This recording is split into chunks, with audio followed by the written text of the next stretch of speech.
Okay, so good morning, everyone. Welcome to Orissa Economics Association, particularly the training program that we are doing. This is basically how to write a research proposal, and let me tell you the context in which we thought to have this training program. This is the time most of the postgraduate students who are planning to join the research program, for example, PhD program anywhere in the world, would be struggling to write a research proposal. And many students from Odisha or in other universities also, they basically struggle to do a good research proposal, basically how to choose a topic and what are the topics that they can work on, and how to do a review of literature, and how to set the objectives correct, and methodology, how to write the methodology, and so on. So that's why we thought in Odisha Economics Association, we thought that let us have a training program for the students, whoever is interested. And that's how we did this call for applications. And in fact, we got 260 registrations from, I would say, all over the world. Now, why I'm saying this, because from India, from almost all states, we have got registrations, and from foreign countries also, we have got a few registrations. So that was quite encouraging for us to see. And so in that context, we are starting this. So before I again get into the program, let me introduce to you. We have with us Professor Keshav Das, who is also online. You can see him.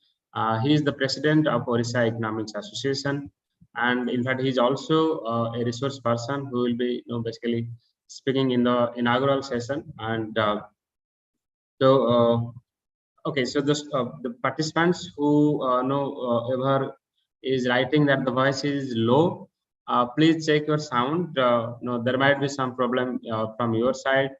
I think the sound is okay from my side. So please check your audio.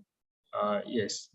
So yes. So we have with us Professor Keshav Das, and you might have already seen the program that we have 6 speakers, and I have also shared with you the themes that they will be covering. And so the participants who are is interested to get a certificate of participation needs to be present in all 6 sessions, because we will be looking at the registration and the time that you have really spent in this meeting, and then only will take a call whether to give a certificate of participation or not. And whenever you have a question, feel free to post it in the question answer Q&A window, or you can put it also on the chat window. You don't have to type really too much of say good morning, good afternoon, because that is not really required. And we know that you all want to greet us, but then since participants are large, I would request all of you to only post your questions whenever the session start, so that we can we can keep a track of all the questions and try to answer your queries. So either you can use Q&A or you can use the chat window for this, and I will be basically looking at all the messages and passing it on to the speaker. Okay, so the format of the training program, since we have 6 speakers, so what we thought that instead of just telling that how to write the proposal and all 6 speakers speaking on those issues repeatedly, we thought that different speakers will also give you an idea that say you have already seen the areas that they are working on, so they will tell you that what could be the possible research areas that you can work on, and they'll also suggest you some literature also that you can go through. so that you can prepare a very good research proposal in those areas of research. That is why we have 6 speakers, and we every speaker has been allotted 1 hour of time, and okay, and so out of that 1 hour, the resource person will be speaking, spending something like 30-35 minutes or 40 minutes on his presentation, and then we'll have 20 minutes for discussion. Okay.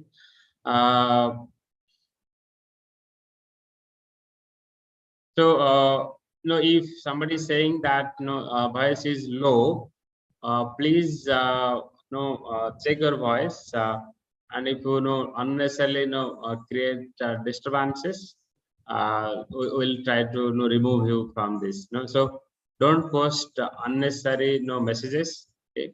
And because that will also basically distract the panelists. So please keep discipline. Yeah, so that's what I was telling. The format that will be getting 1 hour time for each panelist, and the panelist will be speaking for about 30 minutes, and then we'll have 20 minutes for the question and answer session. And again, I'll tell you briefly about the Orissa Economics Association. Orissa Economics Association is one of the oldest regional associations of the country. And this Orissa Economic Association was basically set up in the year 1968, and at present we have about 750 life members, and the life members are not necessarily from Odisha only. They are from outside the state. Even there are life members who are working abroad. Senior faculty members are also our life member. In fact, for your information, Professor Prashant Patnaik, who is an emeritus professor at University of California, Berkeley, he was the president of Orissa Economics Association. Similarly, Professor Prabhat Patnaik, Professor Prashant Patnaik, and Santosh Panda from Delhi School, they all have been our past presidents. And there are so many other presidents that I'm not going to read out. So you can visit our website, Orissa. Okay, the website is orissaea.in, and similarly we also have a journal that is called Odisha Economic Journal. We have a website, and that journal is also listed in the UGCKR. And in fact, Professor Keshav Das is the executive editor of the journal, and then we also have an editorial board which manages all the activities of the journal. And similarly, we also have a YouTube channel where we basically put all our academic events available. So the past events you can check on our YouTube channel. And I will also request all of you to subscribe the YouTube channel so that you get all the updates of the activities of Orissa Economics Association. And it is also full of lot of academic recordings, and you can this is Odisha Economic Association. So that is the channel name. I'll share the link here also, so that you can subscribe the channel. And whoever also wants to join the Orissa Economic Association as a life member can visit our website orissaea.in and download the form. There is a membership form available, and the membership fee is 3,000 rupees. So you can pay the fee and download the form, fill it up, and send it to the email ID that is specified in that form. So that is all about the Orissa Economic Association, and I have already taken 10 minutes. So with this, I stop here, and I again welcome all of you to this important training program. And so with this, now I welcome Professor Keshav Das to take over the session and proceed. Welcome, you sir. And let me again give a very brief introduction about Professor Keshav Das. Professor Keshav Das is currently working at Gujarat Institute of Development Research, and he's probably the senior most professor in GIDR. He has a PhD from Center for Development Studies and the Jawaharlal Nehru University, and he is also the recipient of BKRB Rao Award, and he has a number of publications to his credit, and so I'm not going to list out all that. You can check his profile, from the internet. And currently, he's the president of Orissa Economics Association, and he's also the executive editor of the Orissa Economic Journal. So with this, I welcome Professor Keshav Das to start the session. Over to you, sir. Thank you very much, Amarendra, for the detailed introduction to the program. And welcome all participants. Good morning, good evening, good night, wherever you are.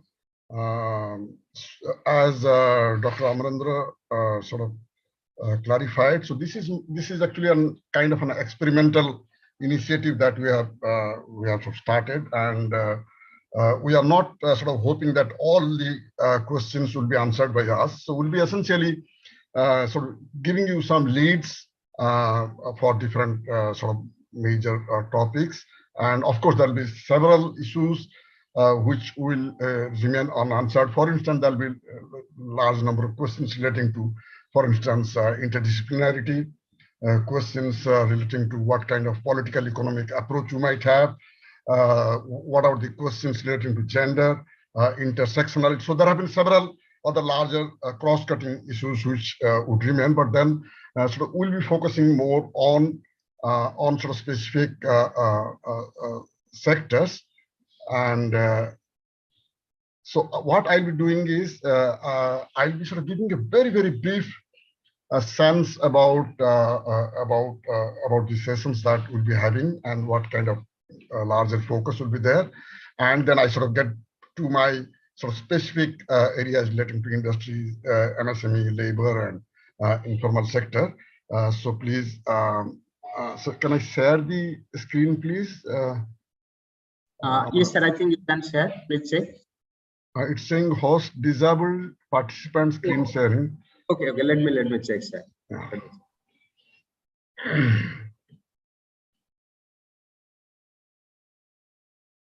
Yes, I think now you can probably share. Please check. Yes. Is it seen now? Yes, sir. It is coming. Yes. And it's on you can probably make it full screen. Is it okay? Yes, sir. Yes, it is perfect. Thank you very much. Because of the time constraints, let me go a little fast. And so my presumption is that almost all of you are not novice to social science research. Maybe many of you have already registered for PhDs or may have made enough preparation. So these are like basic points that I want to mention to people who are otherwise familiar. So the broad 4 or 5 issues that all of us would in general would cover in this training program relates to would be giving you some hints about the topics of interest in specific areas, including making some reference to if there have been any major debates, which will give you a clue as to to pick up topics for your research proposal. And wherever possible, we would also give some ideas about readily available common data sources, which would be kind of a beginning for writing a research proposal. We'll give you some sense about the data sources, mostly the official statistics, and also will give you a sense about what could be the alternative data sources. So about that, we'll give you some ideas and some kind of sense about the methodological steps involved, whether we should be better off by doing quantitative analysis or qualitative or a mixed method. So those kind of ideas will give. And of course, one of the key areas will be to emphasize on the review of literature and how to go about it, and also how to contextualize your own research idea so that this has a broader acceptability and you might contribute to policy and or to generation of knowledge. So as you all know, and that this is very different from or as very different from the journalistic writings or sort of writings, quote unquote, for general readership. Research probably relates to careful, systematic, structured, and patient inquiry in a sort of focused area, and it also depends on what kind of methodology we use, what kind of information, how we interpret, and what kind of logic, what kind of evidence we also have in our research endeavor. And some of the basic sort of components of a research proposal is to sort of introduce the research problematic, or sort of like to present the context, that why, or the question is like why you want to pursue research on a particular subject. So some kind of an introductory background and sort of contextualizing this, and which will be largely informed by a certain review of literature in the subject. Then from the review of literature, sort of get an idea about what kind of deficiencies remain, or what kind of leads you get on a particular subject. And then maybe that sort of helps us in crystallizing the scope and objectives, or the research questions that we want to ask. And also sort of helps us, that is the review of literature also gives us lead as to what kind of methods to be pursued. And then sort of we look for the different kinds of data, whether they are sort of from the secondary sources, or we need to really make inquiries from the ground, like do collect data through primary surveys. So those issues have to be so clearly mentioned in the research proposal. And of course, we may have to mention that what kind of implications this study may have, or your study may have, for policy and or for furthering inquiry in the subject, or contributing to knowledge. And then the last is there is also a need to, at times, sort of many funders, they would ask for what they call as the deliverables, or the kind of research output, like where you would like to publish, and what kind of dissemination plans you have. So those may also form part of the research proposal that you're writing.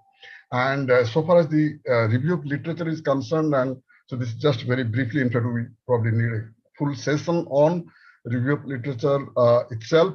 But then essentially, so we are looking for what kind of issues have or questions have been dealt with, and whether they have been dealt with adequately, what kind of contradictions exist, what kind of multiple sort of views on a particular issue exists, and whether we are able to identify a certain gap in the literature, or so that identification leads us to what we may call as the point of departure, or the justification for our own studies. And it, of course, sort of has to be based on evidence, and what kind of arguments you can sort of provide in terms of the evidence used, in terms of the topic chosen, and also to ensure that the study is contextualized in a larger scale.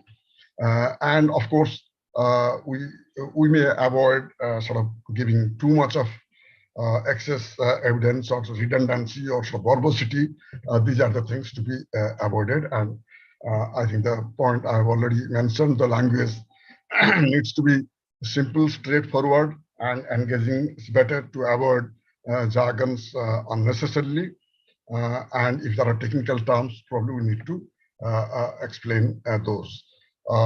So then the other small point before I get into the specific sort of topics on which I'll be speaking to you is that any draft you prepare, it is best to share it with other, let's say, peer readers, or sort of scholars or experts for some comments. Even if you may have thought very well, you may be convinced with your own writing. It is always good that you have an opinion from elsewhere, from someone who might be seeing the same problem, or might be able to find inadequacies which we have failed to see. So this is a very important step. It also reflects humility of the researcher, that you value sort of observations by other scholars. And the last small point before I get into details, and I'm sure you are very much aware. Please do be very, very careful about lifting others' ideas without adequate acknowledgement, which is considered a major and very, very serious offense. It might lead to very unpleasant situations where you may have to lose your registration, etc.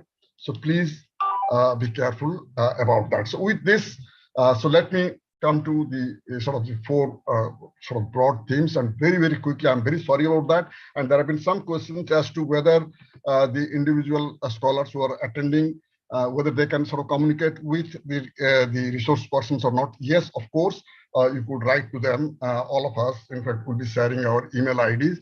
So this is just a kind of giving you in very, very brief terms, sort of familiarizing with certain topics. This is not the most detailed and the most complete manner in which you would be writing a proposal, but you will have a definite opportunity to interact.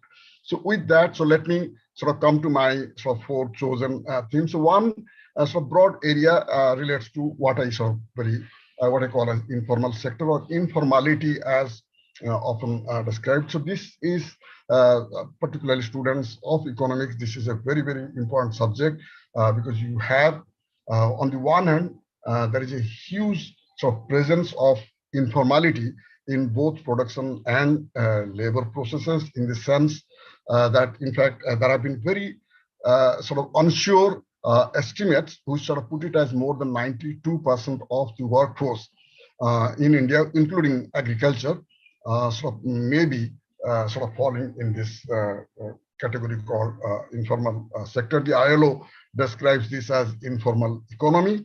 So one area is actually to sort of, if one can, through studies and maybe mostly field-based studies, one can sort of like unravel the various manifestations of informality.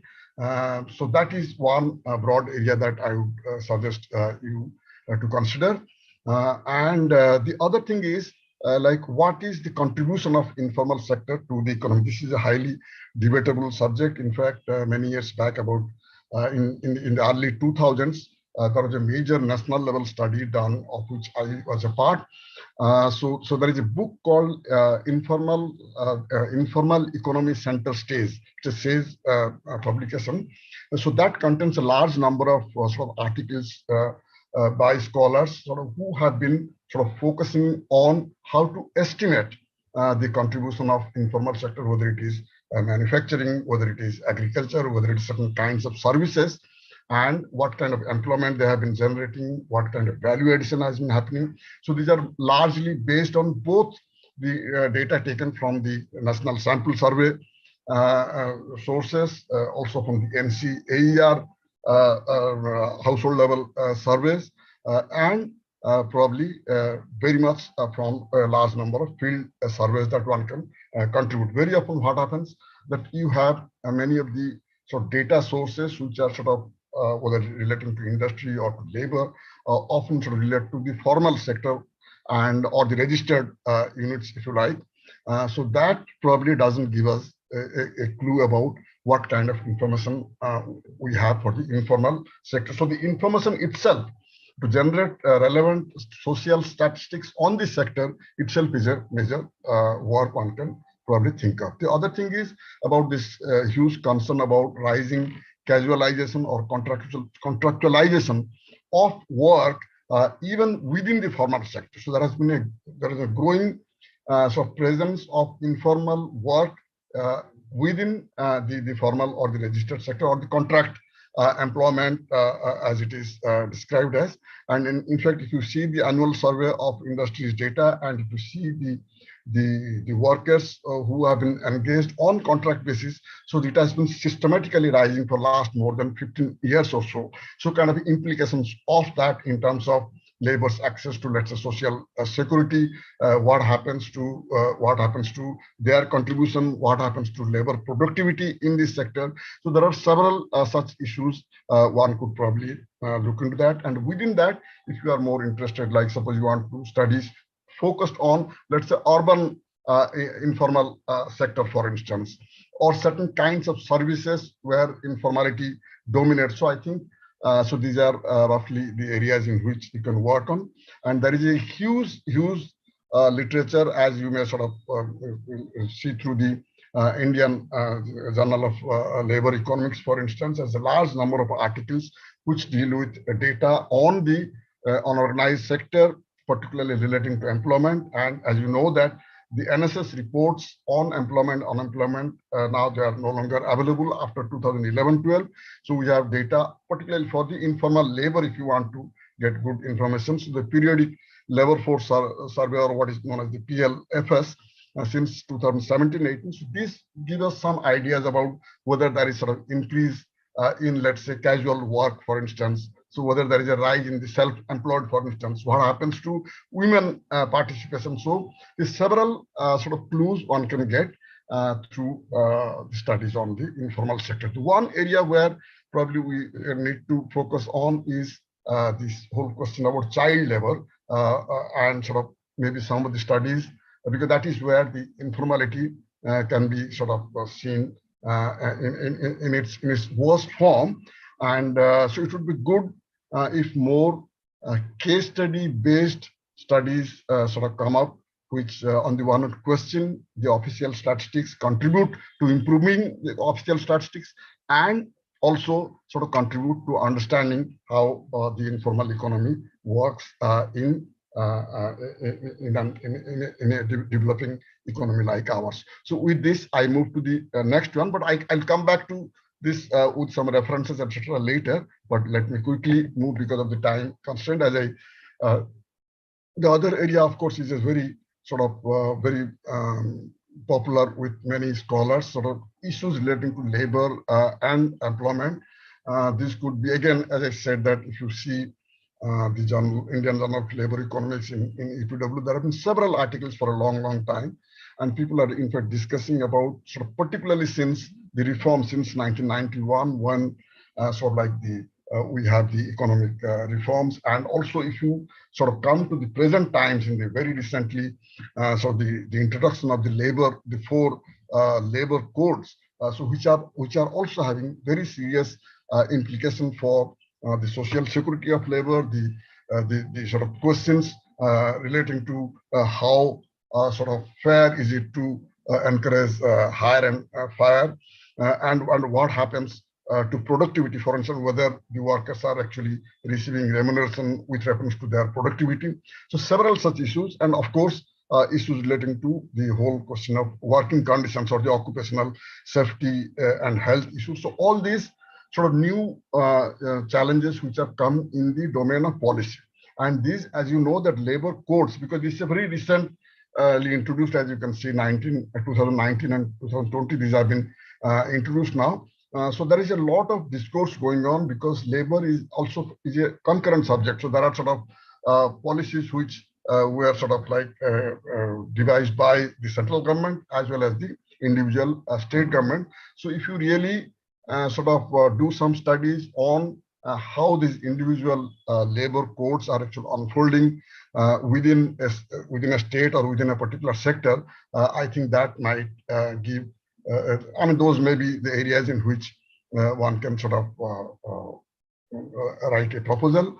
And some areas like, for instance, if you sort of pick up, let's say, kind of an informal activity, and within that sort of you explore how the labor codes work or do not work. So that may also be an interesting area to look into. And the other thing is, of course, there is a huge concern about the falling workforce participation in India, at least since 1983-84, as the NSS database will show. And as you come to the PLFS, the periodic labor force survey data shows till 2019, 2021, I think also has come. So probably you can see that one is like to sort of estimate maybe at a, if you want to have, let's say at a state level, you want to estimate what is happening to female workforce participation rate, which is one of the lowest in the world, in fact. So this is one area where for a lot of interesting work is needed. maybe by sector and by region or by state, I think that will be a good sort of area to work on. And within that, if you want to work on certain specific categories, as I mentioned, with child labor, for instance, or the questions of youth unemployment, for instance. So these are probably issues one can pick up as research topics. And the whole question about the migrant workers, and particularly since the COVID days, I mean, we know that so this has become a major issue, and there have been huge crises in terms of a lack of information on how many migrant workers are there, sort of what kind of living conditions sort of they face, and so what kind of work arrangements they have, how they are paid, for instance, what kind of wages paid, and of course the newer challenge of what kind of sort of social security and health support system is existing at the workplaces. So this whole question about migrant workers, in fact, there's quite a few interesting studies have already come. As you know, that a lot of work done by Professor Ravi Srivastava was partly previously with JNU. So there are several studies, and Ajivika Bureau, for instance, they have also come up with reports, and very recently Amit Basole and his colleagues at the Azim Premji University. So they have also come up with a very interesting report. And I would think that this is one issue, particularly focusing on distress migrations from developing or from poorer regions, or what you may call as different from the aspirational migration. Actually. So like distress to distress migration from depressed regions probably would be a very, very interesting area to work on. And I'm very sure that most parts of the country, like if you sort of pick and choose relatively, let's say, what you may call very roughly as the dry lands of India. So those are actually the areas in which largely you find, because of resource constraint, because of constraints of water. So there have been, and maybe a failure of the local planning, for instance. So there have been huge out migration, and the implications of that, what happens to them at the destination, what kind of policy support they are receiving, whether these labor codes are of helpful for them. So some of these issues you may probably explore. And I come to the next one, that is the industry. This is again a kind of a standard approach sort of followed by if you are picking up a particular sector, for instance, or a particular region. So then sort of get into what is sort of what was earlier. A lot of studies have been done on particular sectors, particularly. I mean, they are known as the SCP paradigm. They use structure, conduct, performance paradigms, are talking about over a certain period of time, like what happens to the net value addition, what happens to the exports, employment, kind of sort of finding out the features, sort of or the specific performance features of a particular sector. So you could probably do that on a long-term basis. And for several of these, some of the major industries, let's say steel, let's say textiles, pharmaceuticals, IT. So several such sectors, you may be able to get long-term data and sort of explaining that with reference to the policies. So whether the sectoral policies or the industrial policies in general have helped some of these sort of sectors or subsectors to grow or not grow. So that could be the subject of inquiry. And the other thing relates to some kind of a studies which are also gaining ground these days, is kind of a industrial critique of industrial policies at the state level, the individual provincial state level industrial policies, and also making some comments about the larger at the global level, what kind of industrial policy changes have been sort of coming, and there has been a huge concern of relating to industrial policy and the relating industrial policies to SDGs. Like you cannot sort of have industries and which sort of, let's say, destroys your local ecology or environment or health. So these questions have now come up, and it is not enough that the net value addition through an industrial activity is no longer is the focus of much of the industrial policy. So this is a global discourse going on around that. Questions relating to degrowth also come in. So kindly see if you want to be interested in that, like a industry environment interface or industry and SDGs in the Indian context or in a regional context. You may please look into that. These are some of the data sources. The standard registered manufacturing data source is the annual survey of industries. At times, the unit level data is helpful. Then you have through the MSS, the unorganized manufacturing enterprise surveys. These are actually sort of information. These are basically estimates. These are not complete census. These are estimates, and which give you sort of information for those units which engage less than 10 employees, and so less than 10 hired employees, and sort of essentially focusing on the smaller units. And if you go for the private database of the CMI, so these are actually sort of for the registered sector, but then these are not actually very complete database. These are only those units which are sort of reporting, and but then at times they help you give certain data, certain information on the larger, broader trends within a certain sector.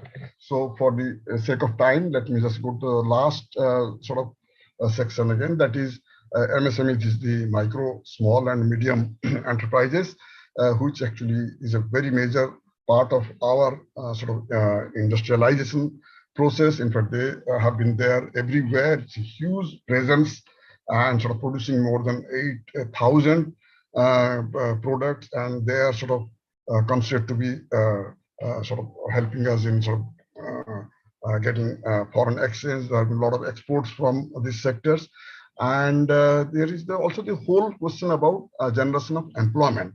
So the MSMEs have been at the heart of industrialization process, and a lot of emphasis has been given in recent times. But however, there are issues relating to their sort of what kind of markets, market constraints they face, whether they are receiving finance or not, because many of these, particularly small and sort of micro enterprises, in fact, the micro enterprises dominate. They are actually more than 90% of these units within the MSMEs are micro or tiny units, and many of them are not registered. So there is a huge question of their accessing certain kind of formal sources of finance, for instance, whether they are able to join the supply chains, and what kind of challenges they face when they join, let's say, the global production networks, and sort of they sort of act as the suppliers of the second or third or the fourth tier, in which so they are not covered by any sort of global sort of standards for the sector, whether it's a process or product standards. And there have been other issues relating to raw materials innovation. So I would imagine that there is a huge scope to work on MSMEs, and within MSMEs, again, a particular form of industrial organization, which is known as industrial clusters. As you might know, that India probably has the largest number of clusters in the world, something like estimated to be more than 6,400 industrial clusters, both in the modern and in the traditional sort of activities. So it would be really very useful to know about what kind of constraints they face, and that is what kind of data challenge, because as you know that the MSMEs census were last done in 2006-7, so it's a very dated information. So even commenting on the official statistics, commenting on what kind of challenges they face, and also relating it to what kind of policy support that could be provided, as we might sort of glean from similar efforts done by other countries elsewhere, including in Asia, in Africa, in Latin America, where a lot of policy support has been given to the small and medium enterprises.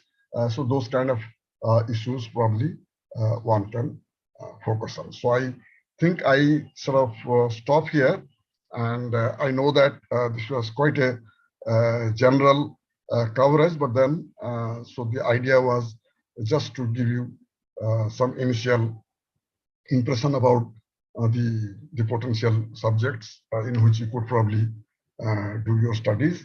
So I stop now, and any discussion I'll be very happy to listen to the questions and see if I can answer them. Thank you very much. Okay, thank you so much, Professor Keshav Das, for explaining beautifully the format of the research proposal and the topics that participants can pick up from the field of industry, MSME, unorganized sector, and labor. So now participants are free to post their questions. So you can use the chat window or question answer window to post your questions. Dhananjay Mishra has asked, sir, should research ethics and limitations come under methodology section? Yes, very, very much, very, very much. That's even it goes without asking, because if you remember towards the end when I'm talking about plagiarism, or in the beginning when I sort of mentioned about acknowledging others' work, I think the ethics part is very much ingrained in social science research. So I think that's extremely important, because you are making a contribution to knowledge, or you are helping to have a better understanding about certain socioeconomic processes. So the individual integrity, the researcher's integrity, is central to any such inquiry. And there is immediate request that, sir, you are talking about a book. Please repeat that book name. Book on which subject, if you may please say me? Suresh Kumar, if you can. Suresh, can you tell us which topic you are telling? Book, or you can see later on, if you have if you could not listen properly, you can go back to our YouTube channel and check it. But yeah, if you are about many authors, Suresh Kumar is writing many authors. Okay, so maybe you please send me an email, and I think that will be easier for me. Maybe in fact, that is one thing which I have not really given here. So anyone who wants any further references, please do send me an email, and I'll send the references for that. So that will be useful. I'm not very clear which book exactly you are referring to. And Gobind Pradhan is asking, can we get secondary data about weaving community and their livelihood from unorganized manufacturing enterprise survey? Yes, we can get from the NSS unit level data. In fact, NSS unit level data will give you information on that.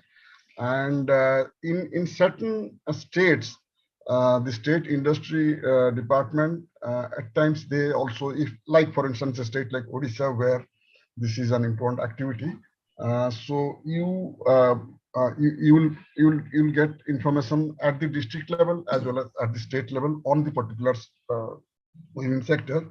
But as you know, that very often it is best to do a field survey and to sort of cross-check information, and particularly data on wages and the mode of payment. That is whether it's a time rate, piece rate. So those kind of details you may not find in this kind of service. You may find in terms of the number of units, the employment to an extent, maybe the rural urban location information, but beyond that, you may not get detailed information. But at the district level or at the level of the association, very often you find at the subsector, weaving or whichever subsector one is talking about, very often the local associations, if they exist, they are a good source of data on this sector. Okay. So there is a data related query. Since the official data available on MSME is outdated, what are the possible sources that one can turn to for gaining a well-rounded perspective of recent policy implications? That's a very, very interesting question, and that's a question which has bothered many of us for quite some time. So one is like you can sort of go to the ministry of MSME. They have been publishing data, but then what has happened? Maybe I will give you a completely different presentation on that. See, the problem is that from 2015 onwards, they have been using the unorganized manufacturing data of the NSS 73rd round. And that is the data they have been repeating from 2015 till 2020-21.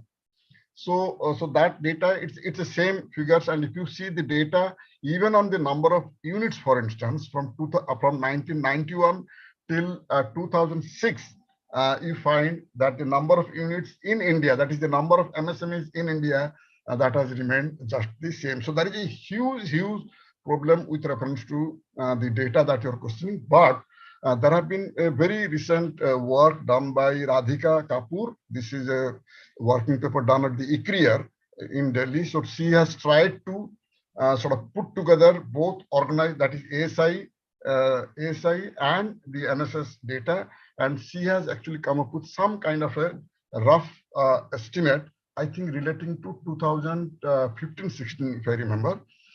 So that gives you a sense of the for particular year the total number of units. But then we do not have much information. If you are looking for information on a sectoral basis, like how many, let's say, ceramic units are there within the MSMEs, that may be quite difficult to get. Okay. Then there is a question from Amruta. Which techniques we should use while analyzing linkages of industry? One best is to start off with a matrix. With a matrix, like if you sort of see that in which way, so which are the inputs going to the other industry as output. So that is one sort of simple way of looking at that. I would imagine that it is also good to see to do the analysis at the 4-digit industrial classification. So that will actually help you understand the linkages better. And there have been studies which I'll share with you. There have been interesting studies done earlier. So I'll share some of this literature with you. Please write to me. And then next question is by Amlesh. How to avoid the plagiarism on secondary data sources in behavioral science? Anyway, behavioral science, so could you respond to this question, or we can? No, behavioral science is no. Yeah. So I think we can go to the next question. Okay. So kindly suggest some good journals in this field. So I think best is you please write to me. My email ID, I don't know whether you have it. Maybe I should just write it there. So you please write to me. I think that will be the best way. In the chat box, I'm just writing my email ID. So anyone having this kind of issues relating to methodology and references, please write to me. I think yes, I have shared my email ID. So please do let me know. There is a question from Juhi. You mentioned MSMEs. How can its contribution to GDP is calculated as they are not registered? Not that MSMEs are not registered. In fact, the medium enterprises and a certain part of the small enterprises, which appear in the annual survey of industries, they are in fact registered units. And so that is reflected in the GDP, and some estimates are made on the basis of what I said, the NSS 73rd round data. So that information also is fed into the GDP statistics. But as you said it, so this information is not quite reliable, and I have very serious issues about making this claim that 40% of the industrial exports are accounted for by the MSME sector, or they contribute certain, let's say, 45% of the GDP. So those are information which really need to be questioned. And as I did mention that these data are very dated and very often also not updated. Even in 2020-21, the value addition data are not updated. In fact, the data on production have stopped from, I think, 2017-18 onwards. If you go to the MSME ministry site, you will see that the production figures are no longer available for the MSMEs. So your question is very much valid, and I think the government is doing something about this. So at this moment, I can only say that the MSME contribution to the GDP, that information needs to be verified. Then next question is by Shruti. Does primary research help in adding to the conclusion we make out of the national reports or other data source?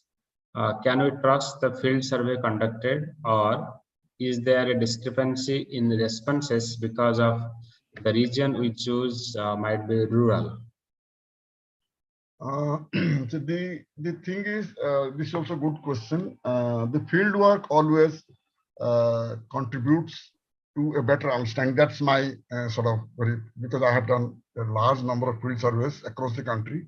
So one thing is very often they give you a much stronger insights, and whether you do it in rural or in urban areas, and you can always cross-check that or suppose that as a counterfactual to the official statistics if you think there are inconsistencies. So I would always imagine that, in fact, some of the good work probably relates to sort of presenting the secondary data which is in the public domain, and sort of matching that with the information collected from the field, and making certain case for improving the data collection instrument by the state.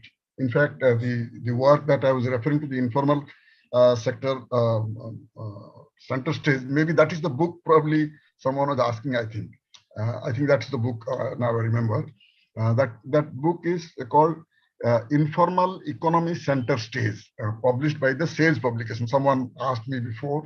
So in that book, so we have made this effort that a lot of field-based information which we have collected and which does not sort of compare with the official statistics. So that's where we have made. In fact, for instance, if I may very quickly say that I did some work in Gujarat on the ceramic units, and sort of found that there was a complete, like when the official statistics shows me that in Gujarat, which is the number 2 state in terms of the ceramic units in the country, in Gujarat only there are only 8 units. That's how it was showing when I did the study in 2000.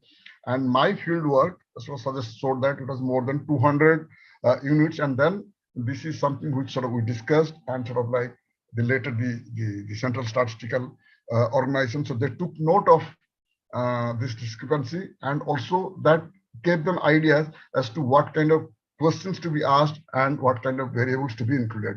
So I would think, so in a very much more pragmatic and much more sort of helpful way, your field work should also inform the secondary data sources. So that much I can say. There is another question by Araguel, that any point on ease of doing shipping trade in India by following quality management? I don't know whether this is related. No, I don't think I'll have a good answer for that. So let me not answer that question. Yeah. And for involvement of educated young person in economic activities, for what topic and what type of data required, and how can I select sample for this? Yeah, I think one very good, very recent and very comprehensive study done, which was actually the presidential address made at the Indian Society of Labor Economics annual conference in Roorkee just 2 months back. So please, there's a paper by Professor Alak and Sharma. So that is on youth unemployment. It's a very, very detailed, in fact, study. So I would request you to please read that. And that will give you an impression about both in terms of the sort of age group wise, and also in terms of education and skill wise information as to what kind of unemployment exists, and that will give you a good lead for your work. There is another question by Jajati Kesari. Is research gap necessary for research proposal or synopsis? Research gap, the gap in the literature, not research gap. Actually, it is the gap in the literature, or what I did sort of hint at as the point of departure. So that actually is the justification for doing your research. So if I may ask why you want to add one more paper or want to do one more project or write one more thesis using public funds, so the real question is that if the literature has already addressed those issues or covered those issues adequately, so why do you want to populate the literature? So the gap question arises when you are actually able to see that despite existent literature, you are still finding, like for instance, if I may, because you are more familiar with labor and employment data, like for instance, questions of mode of payment, for instance. I would still think that that is one of the major gaps in terms of the labor or the employment studies that we have. We have a large number of literature on that, but very little insight I get about the implications of mode of payment and also questions about free and unfree labor, for instance. So these are the questions. So these are actually the gaps which we need to identify from the literature. So I would think that is that the gap is actually the beginning of your contribution, in fact. And then there is a question from Niharika. What should be the maximum number of objectives for our PhD work? There is no such fixed number, but I would not imagine more than 4 to 5. I mean, that would be on the higher side actually. So very often we have received proposals where people really have a long list of maybe 15, 20. So I think 4 to 5 objectives are good enough. And at times also one should be a little careful that maybe there are similar objectives we can probably club in a single objective. In fact, instead of having too many sort of like layered objectives, it would be good to have maybe maximum 4 or 5. That's the kind of a number I would generally think of. Yes.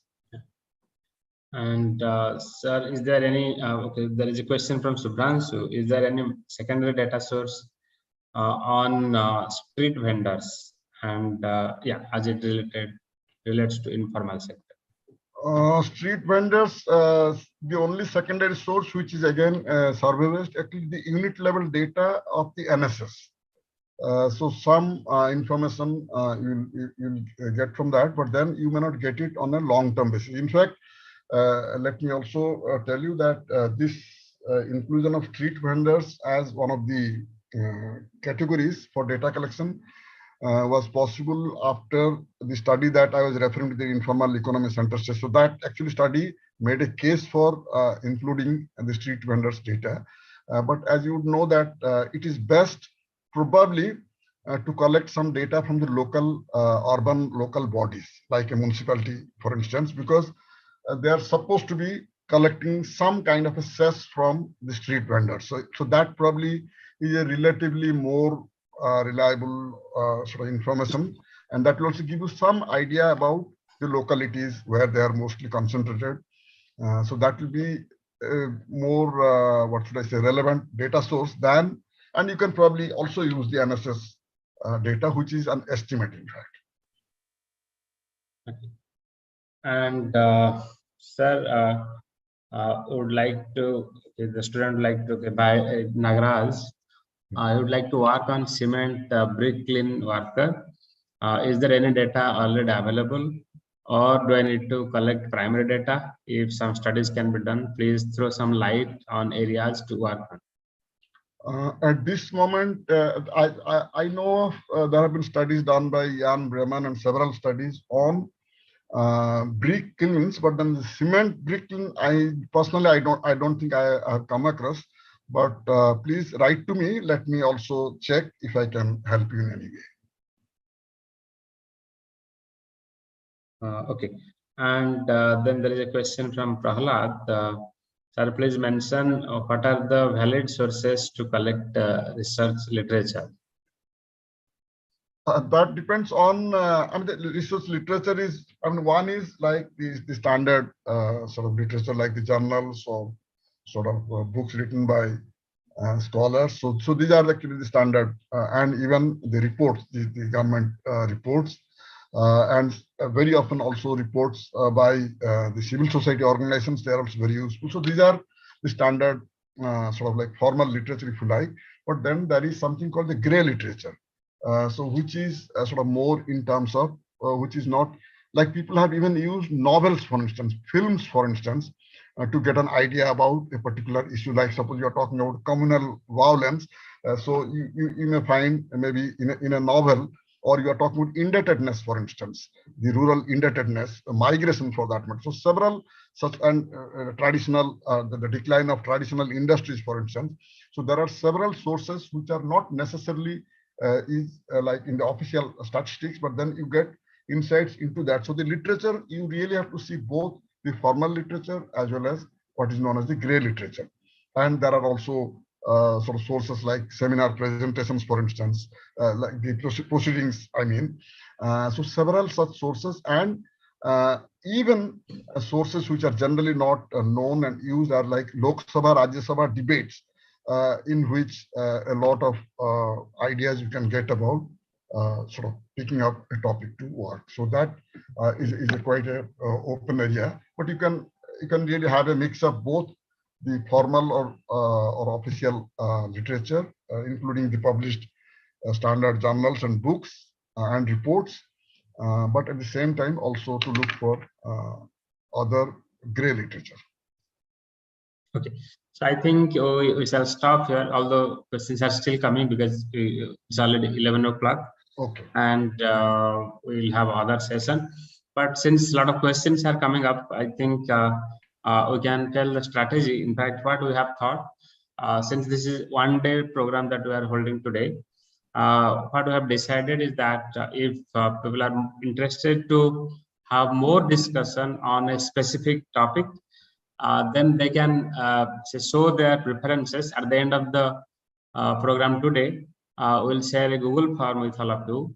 You can show your preferences, that on which topic you want to have more discussion, and accordingly we can have a special discussion. Say today is a common program for all, but then we can have special panels. Suppose you want to have discussion more with say Professor Keshav Das, then we will have say one day actually, or not one day actually, but yeah, we can have a couple of hours actually, and you can have more questions on him. You can ask more questions to him and so on. So we will send you the Google form at the end, and if there will be enough demand for say for a specific program or on specific topic, we'll try to conduct that. So thank you so much, Professor Keshav Das, again, who is part of our association. But I think we had a very detailed discussion. We had very interesting questions from the participants, and you have already thrown enough lights on the broad areas of like industry, MSME, labor, and informal sector. So the students who are interested to get more idea about this, we'll have to fill up the Google form, and accordingly we'll try to arrange a day-long, or at least a couple of hours discussion on a separate day. So with this, we conclude the past session. Thank you so much, sir. Thank you so much. Thank you. And also you can write to all of us, like all the resource persons. Yes. Who can also write to me. In fact, I have shared the email ID, although sir had already shared, but I have again put the email ID on the chat box. So please note down Professor Keshav Das' email ID, and you can write to him personally if you have any queries. But if you need a day-long discussion, we can also arrange another discussion. Okay, so, thank you. Yeah, thank you very much. Yeah, I think the next. So there'll be much more interesting speakers who are sort of there, and I'm also keen to listen to the other speakers. Thank you so very much for this opportunity. Thank you so much. Now we are moving to the second session by Professor Uday Shankar Mishra, and Professor Mishra would be basically covering the issues relating to demography, migration, health, and inequality. In fact, I should give a brief introduction about Professor Uday Shankar Mishra, so that you will have more questions. Of course, he will be speaking about his work. But then currently, Professor Uday Shankar Mishra is working at the International Institute for Population Sciences, Mumbai. But he has gone to IIPS, which is his own alma mater, very recently. but he has worked, for almost 3 decades at Center for Development Studies, Thiruvananthapuram, which is a center under Jawaharlal Nehru University, New Delhi. And Professor Mishra has basically your UG and undergraduate in statistics from Sambalpur University, Gangadhar Meher College, Sambalpur University. And then he went to IAPS to do his MPS, MPhil, and PhD. And then he started his job, I think, from Center for Development Studies. And now very recently he has moved to IAPS Mumbai. And he is basically an expert in the field of measurement of inequality. Okay, so you can find a lot of his published papers in the field of inequality measurements. So you can ask a lot of questions to him on this issue. And so with this, okay, and also I should tell you that Professor Udayshankar Mishra is also a member of Executive Committee of Orissa Economics Association. He is also in the editorial board of our Orissa Economic Journal. And so he's very much part of the Orissa Economics Association. So with this, I welcome you, sir. And now the floor is yours. Thank you, Amarendra, for that generous introduction. I should begin my session of half an hour speaking to them about warming them up on a very different topic. I think I'll just share the screen 1 second.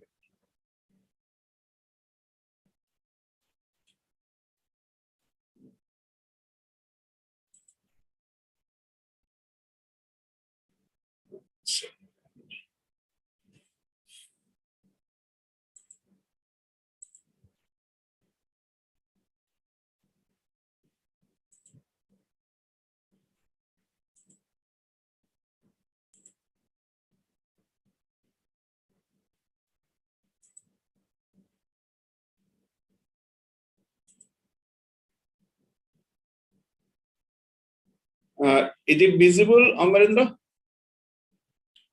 Yes, sir. So what you can do is probably download the PPT and make it full screen, because if you share it on Gmail, you will not be able to make it full screen. But please, yeah, now it's coming. Perfect. It's coming. This fine? Okay. Yes, perfect. Okay.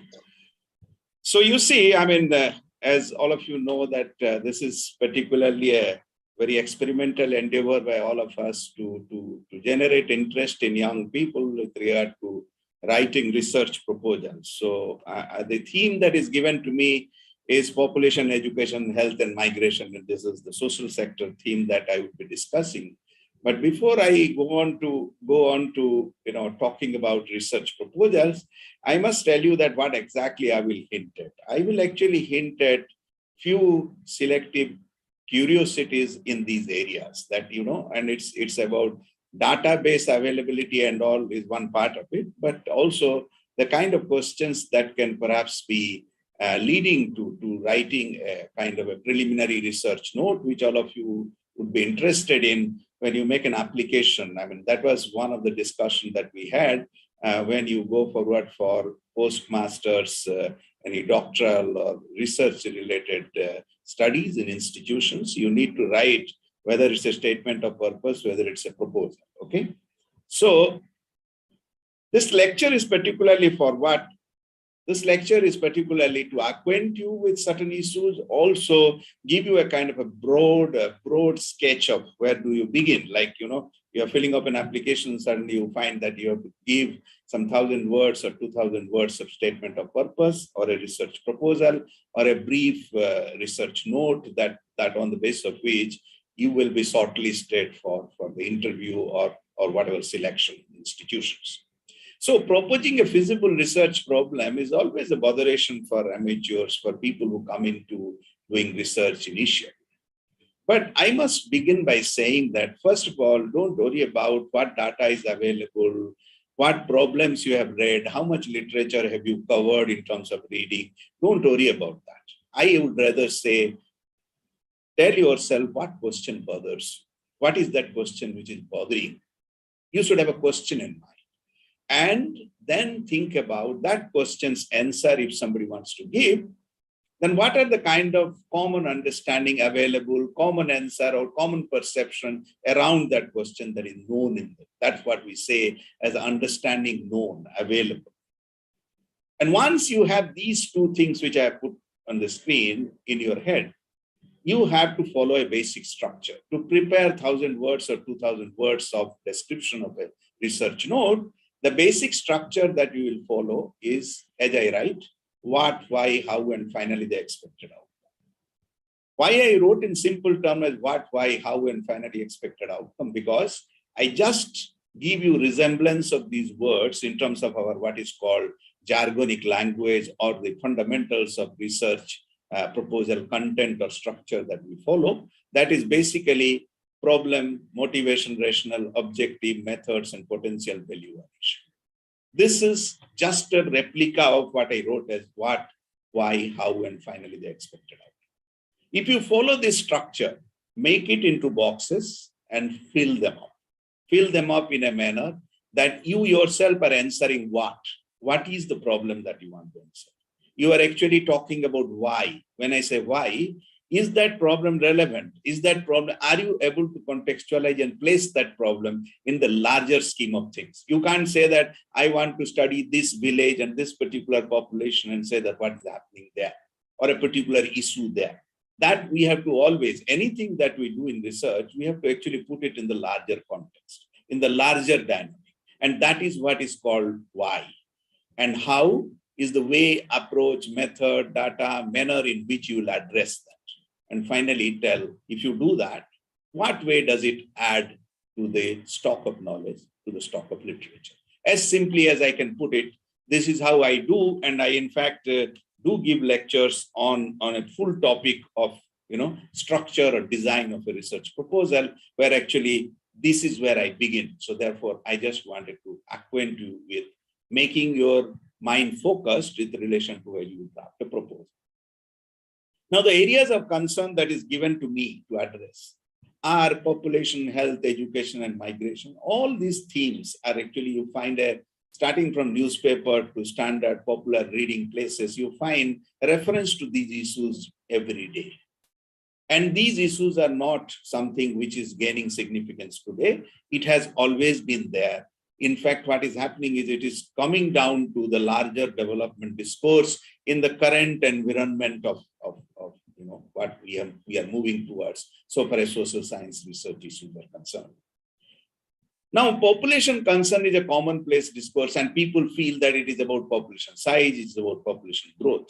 But literally, I must tell you that we have several other complexities of reading population size. It is not about those growing population. We have actually attained some kind of an optimism regarding restrictive population control and all that. There is an area of health. Many people start working and many people are working. But what I say in few words, that what are the issues in health that may contain or induce a kind of a research topic is health outcome you are interested in, you are interested in utilization, you are interested in differences in health status of people, you are interested in cost, price, or emerging patterns. Similarly, I will talk about education as an area.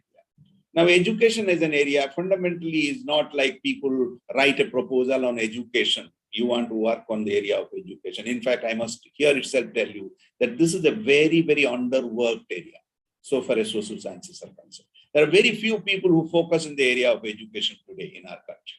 Why? Because one is that there is not much of information. There was not, but obviously over time, education-related information are getting generated more and more. But its utilization, making use of it for certain purposes are also very limited. Therefore, the dimensions in which this area can be addressed, whether it is in outcome, whether it is in infrastructure, whether it is inequities in education, whether it is progress in education or clustering, please mark these words themselves are an area by itself. In fact, a lot of work can be done with available information in this area when we take our theme in either of these words, keywords that I put for you. Of course, I will discuss a little detail to give you an orientation to what does that mean. And then finally on migration, recently, migration has assumed a big significance after COVID, literally, for common people. Being a demographer and a population scientist, of course, it was always one component of population change that we were taught. And in fact, in that area, we have been working. It had always been a demographer's domain of knowing migration, internal mobility, external mobility, and all other things. But now, post-COVID, it has gone to more wider crowd of people who are interested in migration and migration dynamics that is in the society, in our country in particular. Now let me take a brief shot at what is research issues in population that you can do. Population growth, transition, and familial and household implication. In fact, when it comes to population growth is merely measuring, how is population multiplying, what is the extent to which, the population composition, and, the larger scheme of things, people talk about carrying capacity of Earth, carrying capacity of the country, and how population growth, arresting population growth would add to welfare.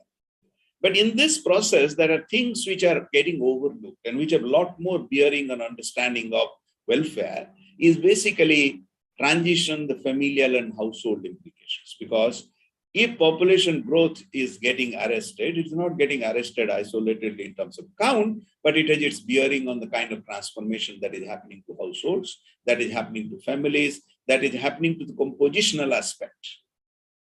So the transformed household composition is a very big area which will give an understanding of the kind of welfare that we are imagining, or the welfare differences that we are imagining.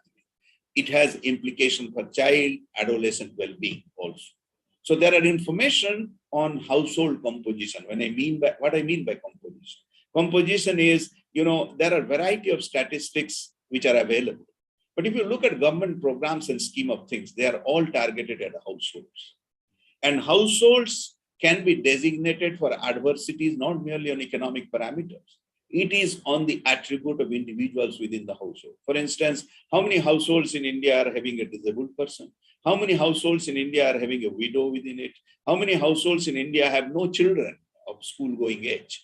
How many households of India does not have marriageable girls? These are statistics which are actually supposed to be derived, and they have their own implication to understand when we target households. And largely, scheme of things of programs are mostly targeted at households. Now, I will give you a very simple, curious thing. There is a variable which comes whenever, now, of course, unfortunately, census 2021 has not been conducted. But usually when census comes out and population information primarily gets a focus when the decadal census gets conducted, there is a variable called population density. And have you ever examined that what population density? And population density is so many persons per square kilometer. But that population density information has very great meaning beyond knowing how is population density varied across our country, across the regions. And one fundamental general knowledge I can tell you that actually population density shrinks in the peninsula when you move from water to midland region, like from coast to midland region, the population density shrinks. That is why we say population settles in places there is water.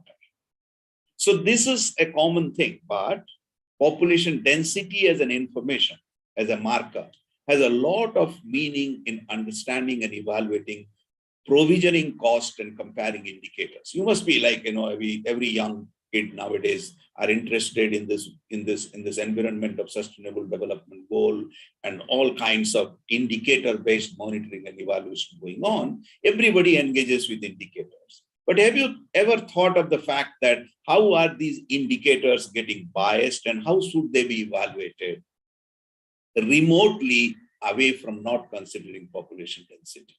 To give you a very simple example, that if the population density is high, the provisioning or the success in provisioning of public utilities becomes much more easier. So do we think that population density should not be standardized in relation to when we evaluate provisions?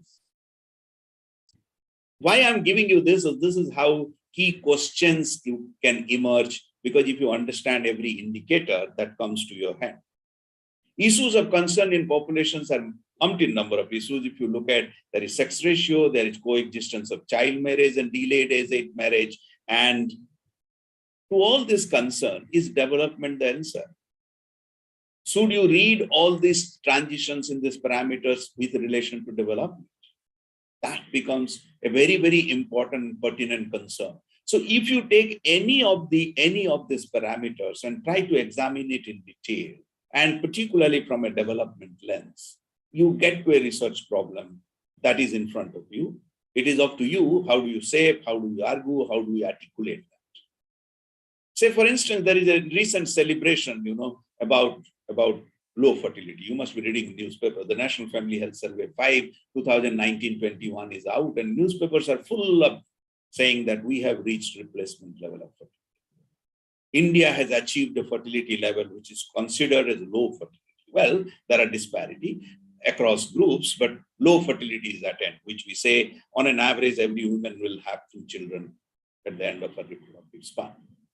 This lowering fertility level, while it's a cause of celebration, there are also several things to which it should be related. Has this low fertility resulted in the due expected pattern of survival gains? Has this low fertility ensured the scale of nutritional advantage? Has this low fertility actually has been reflecting in better attainment of education, absence of child labor? Has this low fertility actually giving better quality of children, better skill, better employment? It should. So when we talk about low fertility as an outcome, which we are targeting from 1970s onwards very seriously, about 50 years have passed by, and we have now reached something called a low fertility.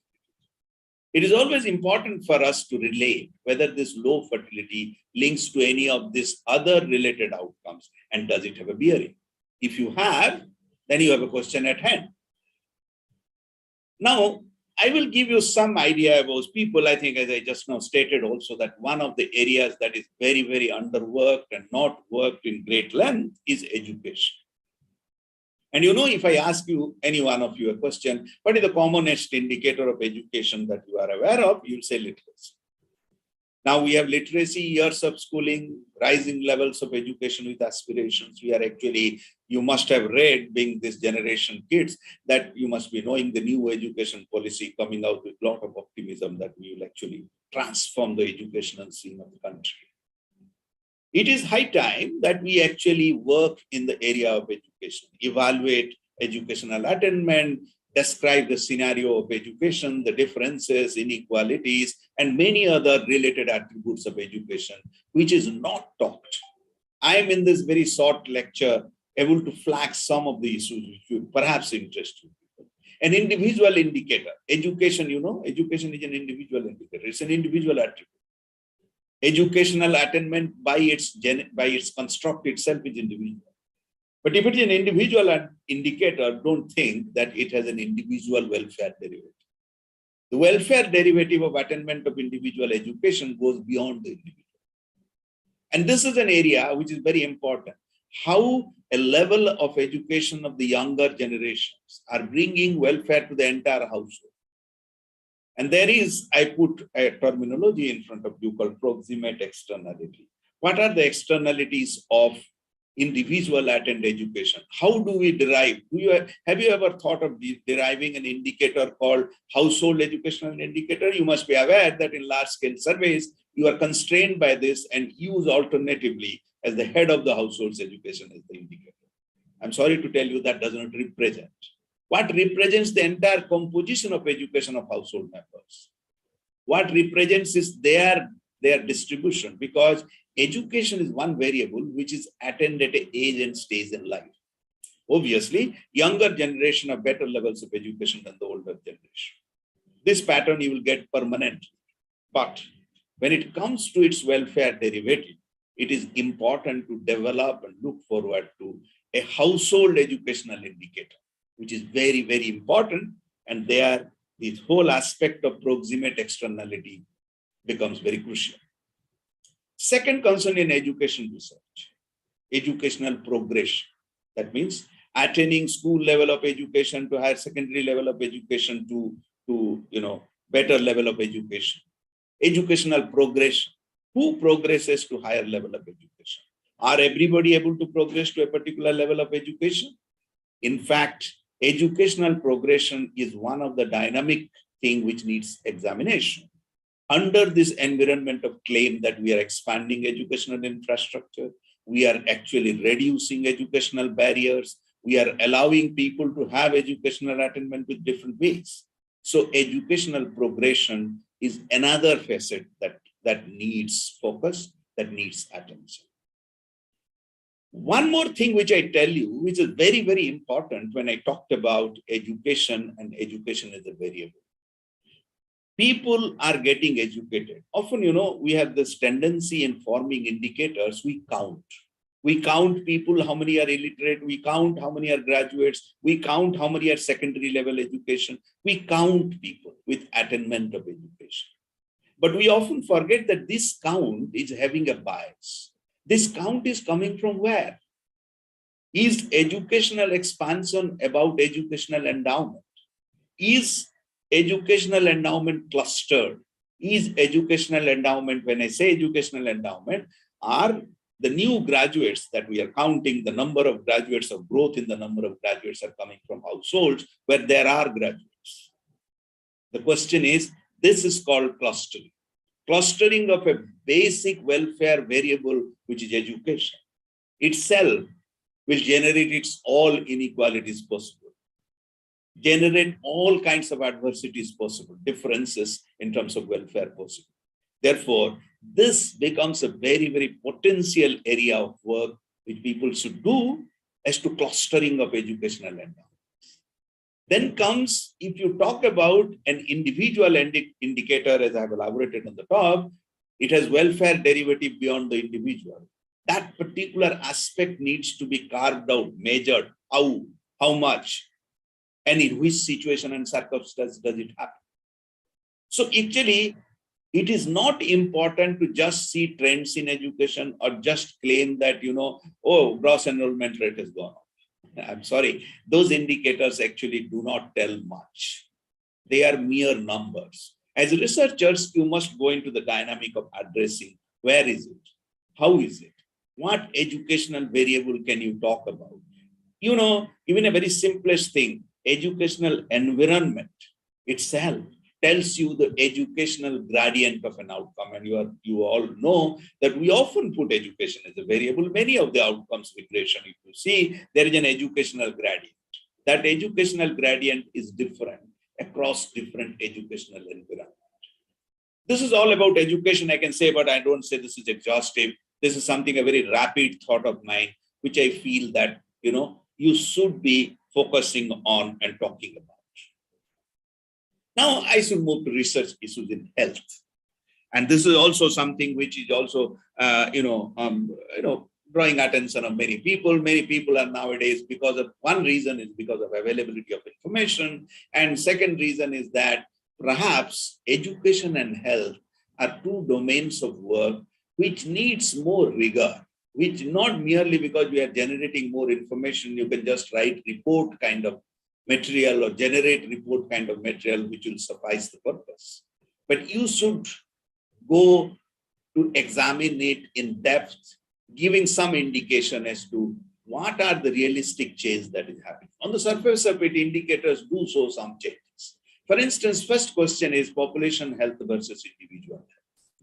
Now, if you look at population health indicators and individual health indicator, they are completely two different things. Individual health indicators are with changing times, the kind of health status that we are attaining. It's not about longevity alone. It's about longevity with certain degree of comfort, certain degree of well-being that you have. It is not about mere longevity. And population health indicator, anyone asks, what is a population health indicator? Any person will answer me, that is life expectancy of life. People are living longer. If people are living longer, yes, they are living longer. So what? If they live longer is not an indicator of better health, always. So common concerns in this particular domain of health, common concerns, I mean, without even going into any literature, everybody knows that there is something called a shift which is happening from communicable diseases to non-communicable diseases. And that also One concern which is very important is rising cost of long life. We have attained long life, but at what cost? So, some time back, I had met one of my students write, good health at low cost. How good and how low? Good health at low cost is the model which was celebrated for the state of Kerala in the 80s, 90s, that we are having good health at low cost.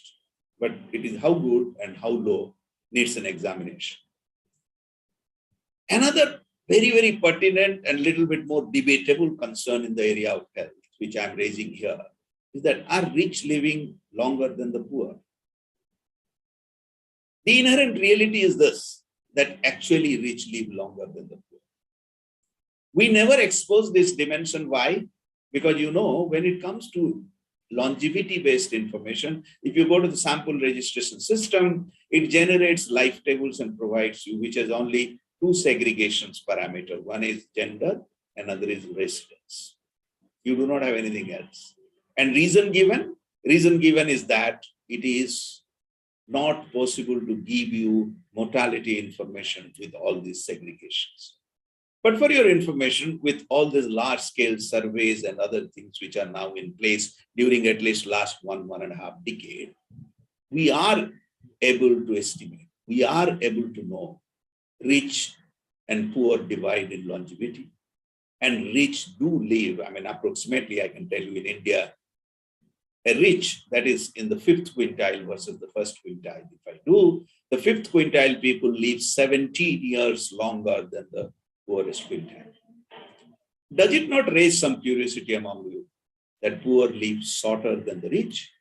And what implication does it have, apart from the fact that it is undesirable, apart from the fact that we are living in a society where you become rich, then you live longer, it has other implications also. What is that implication? The implication is for per capita computation. The whole host of development indicators are computed on the basis of the denominator as population. Does that population have the rich and the poor alike? Does that population contain the rich and the poor alike? There is a disproportionate presence of older people in the population who belong to the rich category, and there are no older people of the poor category who are there. I am raising this question because of the fact that, some time back, there was a debate which emerged as to whether India has really reduced its poor or eliminated its poor. The poverty headcount ratio will tell you that we have achieved good reduction in poverty headcount ratio. But is the denominator reducing, or is the numerator reducing in absolute terms, or the denominator itself has a bias of the poor and the rich? Another concern area in the health domain that you can perhaps look into is India's care industry.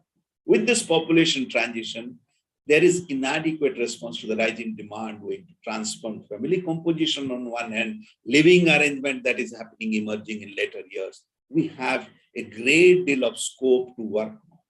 How is India's care industry responding to these changes?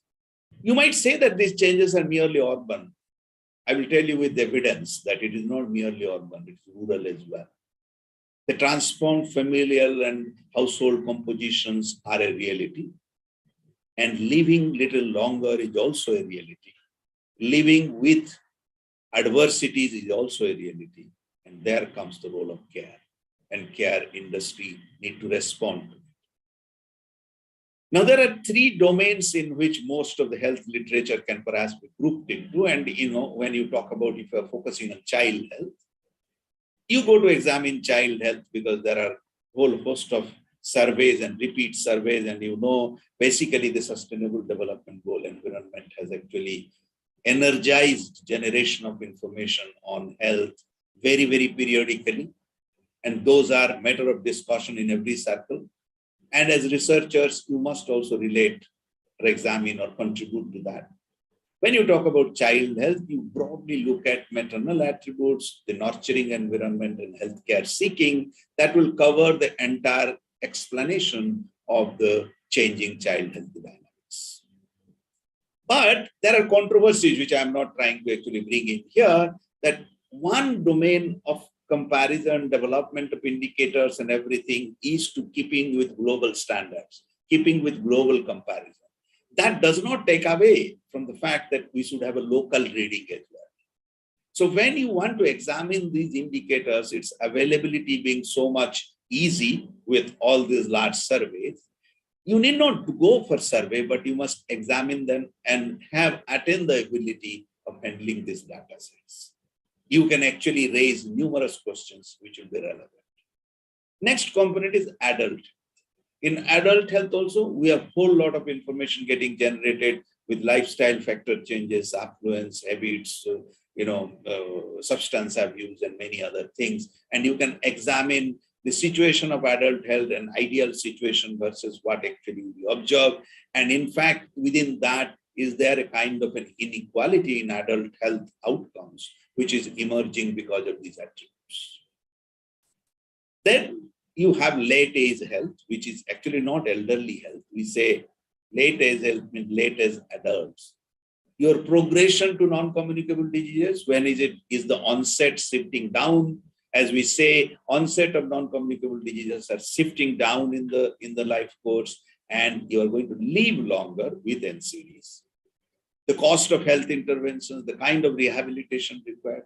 And in all these matters, there are a variety of concerns that you can raise. You can actually analyze, you can actually raise questions of relevance and bring out newer findings, which helps in extrapolation to a population level as to how is the progression happening. What will be the future scenario? What is this emerging and rising NCD means? So these are very, very important concerns that you can address. In research issues in health, you have these kind of concerns that I elaborated in a very quick short. Now, complexities in reading health indicators is something which is very close to my own way of working. Common health indicators like life expectancy, morbidity prevalence, hospitalization rate, prevalence of NCDs. Often these indicators, as you see, they are measured. You take it as it is. Try to raise questions whether they are comparable or their comparability is very naive in research circles. It is naive, I say, because they do not take into account the underlying dynamics of these indicators. Life expectancy is a summary measure, therefore needs unpacking, more of unpacking, deriving alternative indicators from within the life table, rather than taking a single figure of life expectancy at birth. Morbidity prevalence, comparison, its household reflections, its clustering, its cost, are different facets in which this indicator needs an unpack.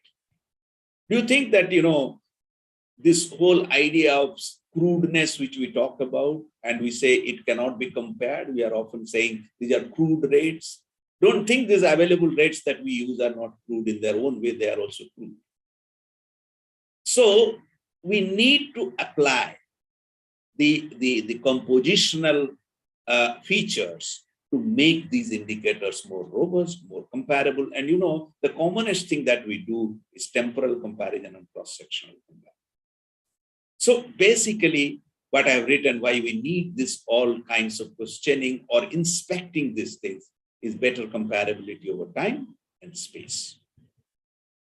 Now, domain of analysis is something which actually I think more of the people get bogged down by the fact that indicator is there, variable is there, all work is done, what else I will do? Once you change the domain of analysis from individual to household, you get a completely different research area, because everything can be read in household, everything can be read in individual.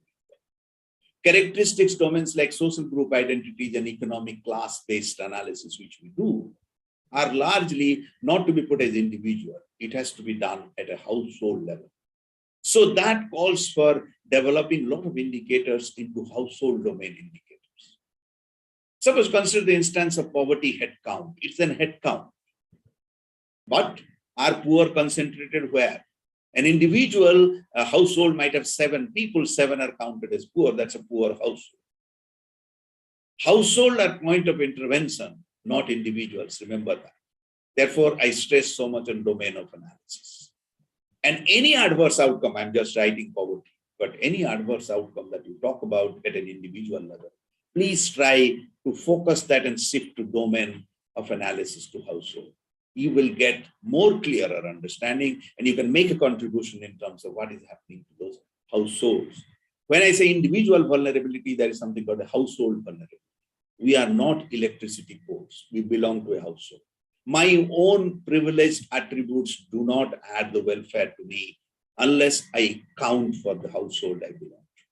That is why this focus of domain of analysis.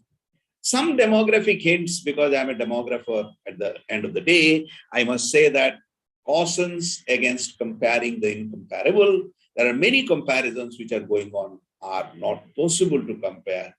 And you contest this whole idea of per capita hangover for just provoking many of the students of economics, this per capita hangover in economic analysis, wherein equivalence is to be emphasized.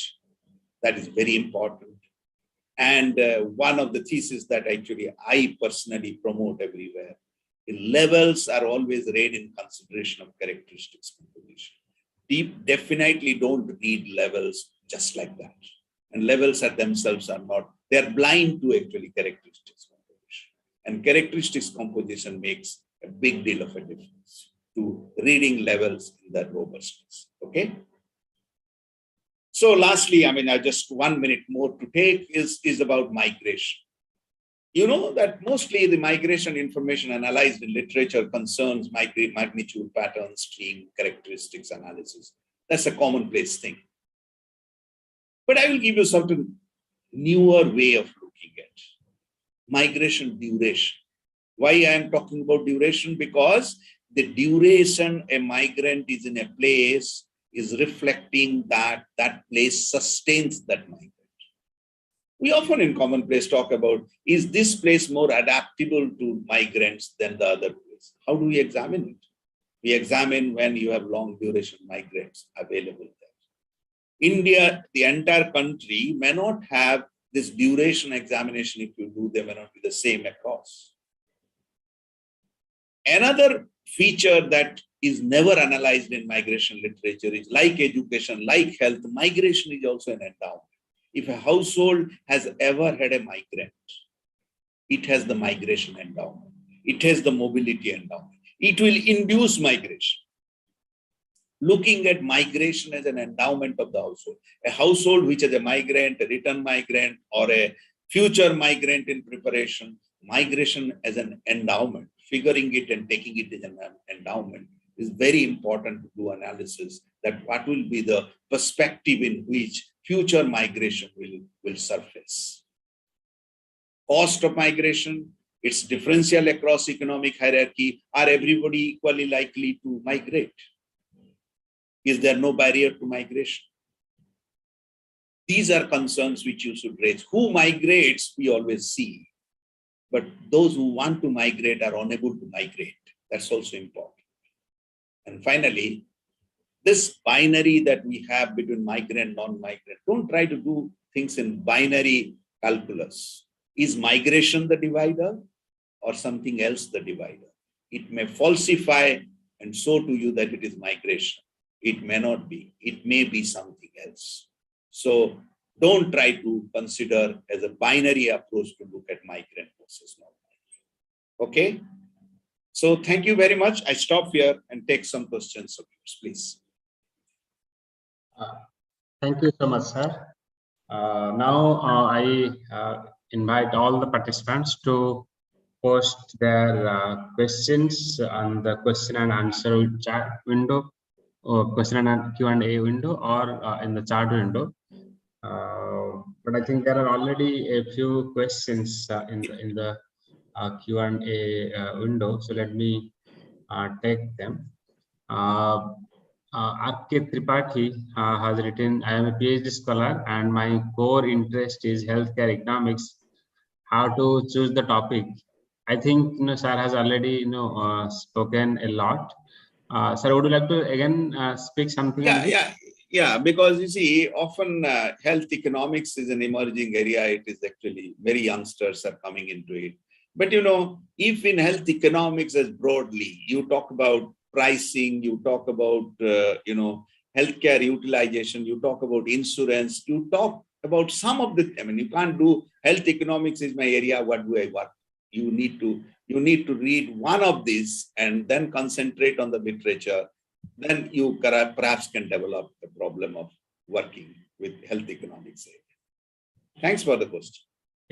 And there's a question by Liji that are empirical research projects encouraged or preferred than probably, she's saying theoretical research projects across Indian universities when applying for PhD? Yes.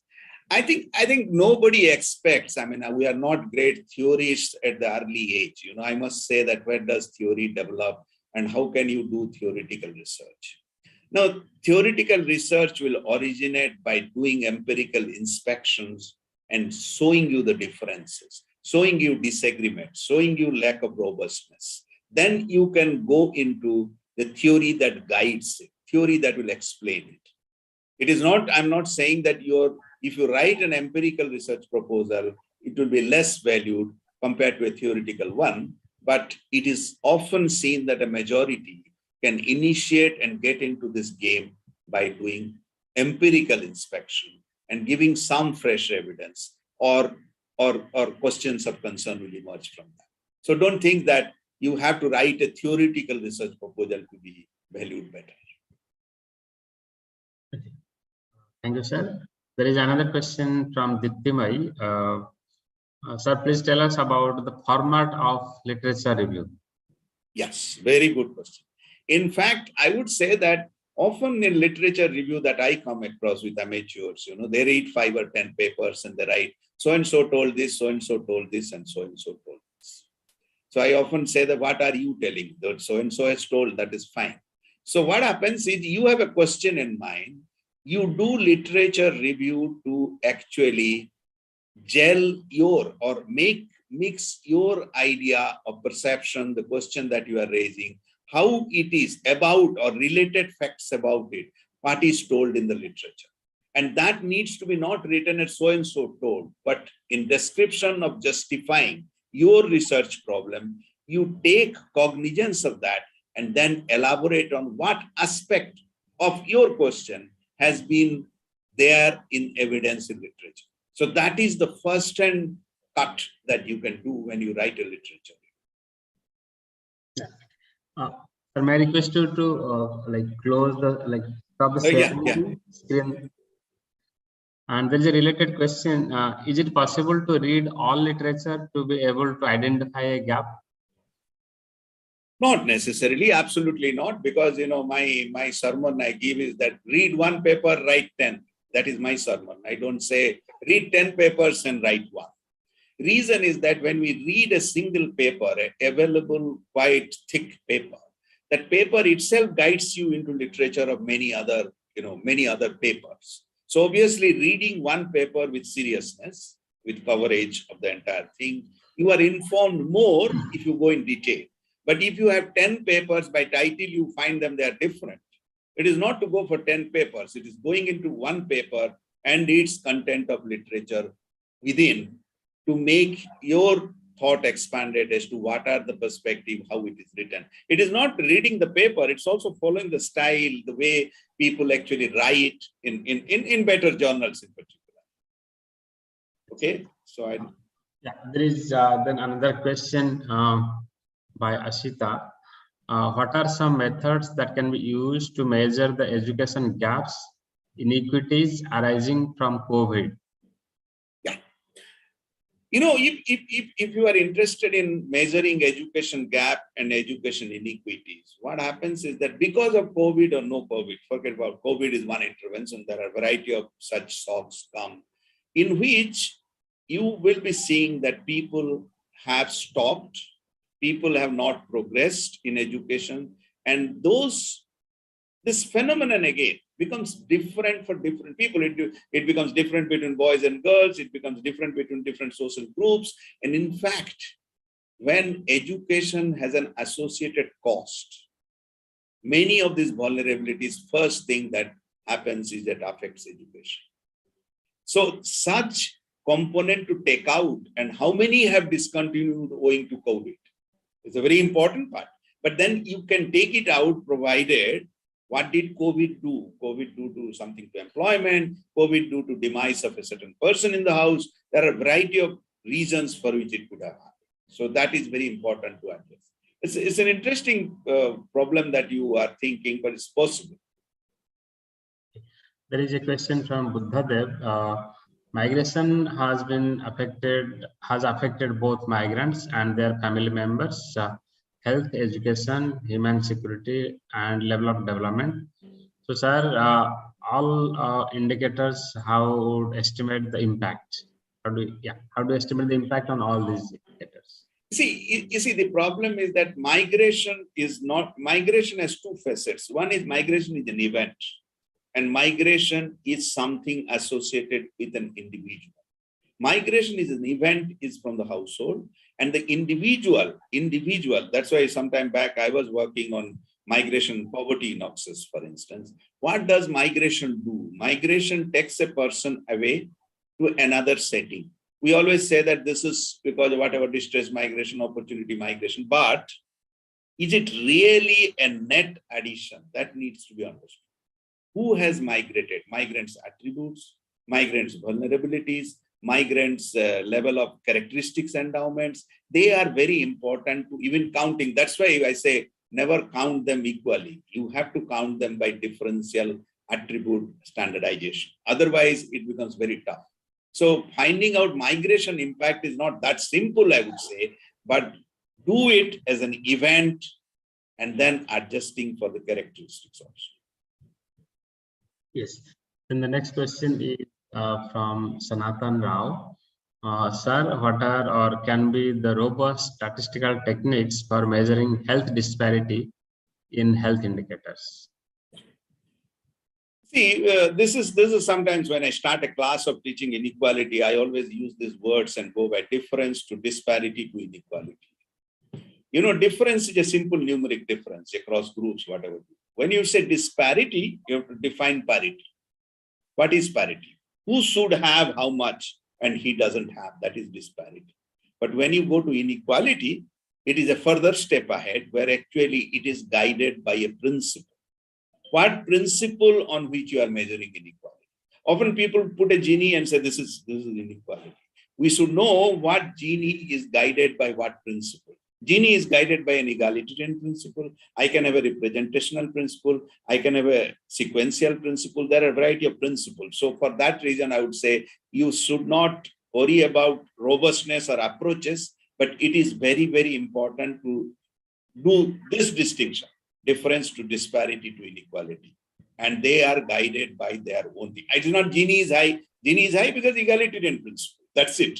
If I don't like, I am saying, no, I am not egalitarian principle-based measure. I don't look at. You can have another measure. Okay. And then there is a question from Ashita. How would you recommend addressing the unequal development of regions due to migration? You see, this has been a topic in, great contest about migration and regional development. Basically, the regional disparity is explained in terms of the regions where opportunities are less, people do migrate. But actually, now times have changed. It's very important to say, has there been successful migration? Has there been migration that returns to migration itself has to be examined, and returns to migration benefits both origin and destination. But what is regional development or backwardness when you talk about, I should not use the word backwardness, but the regions which actually suffer, they have lack of development. That is not the reason that they send migrant out. The reason is that actually the opportunity, there is a bigger divide between people who have the potential to migrate and they do not contribute back to an underdeveloped region, because that will never happen unless there is first of all in the origin from where you are evaluating migration itself is balanced in its potential to send migrants. That potentiality itself is different. That is the reason that regional disparity emerges. Okay. Then the next question is from R.K. Tripathi that can someone work on the topic private investment in healthcare for PhD? Priority investment. Private investment. Yes, in healthcare. Basic economic principle says, we do make this so-called divide between private and public. But basically, public investment signals private investment. Public investment may not be able to cover an entirety, or it may not be able to meet the entire demand. But if you look at the response, public investment, if you do, it signals private investment. That is why we should not say that private investment is in isolation and it does not improve healthcare. It does. It is basically public investment component is to be taken as a kind of a regulatory nature, where actually you are trying to provide for a kind of an equality which is possible through public investment. And then if you regulate private, wonderful enough. I mean, that will be required. We have 70% presence of private in the whole health system. Okay. Then there is a question by Amlesh Kumar Bhunia. Sir, I'm a PhD scholar in the field of yogic science. I want to work on to prevent the non-communicable diseases as like hypertension. How can I arrange the data on the field of health sector? Yeah, because I think that this yogic science, you might say, or whatever, the lifestyle factors, actually more of information is generated. If you please take note of this longitudinal aging survey of India, which collects a lot of information in relation to lifestyle of late age adults, and how are those lifestyle factors even effective, adopting this, doing all kinds of practices that we do to discipline ourselves.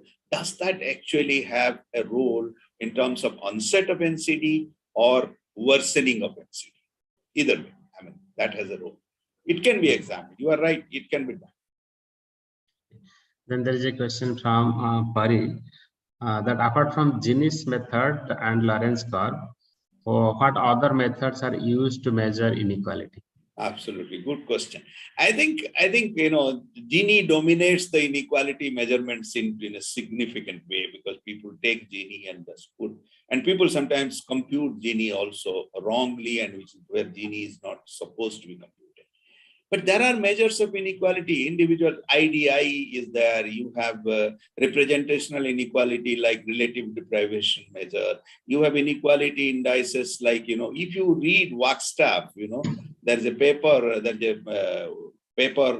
book type of a thing. If you just Google it, you will get Wagstaff measures of inequality. You will see that. And you will see sequential, measures of inequality other than Gini. If you read the inequality measure, then compute, it is better rather than banking on Gini alone.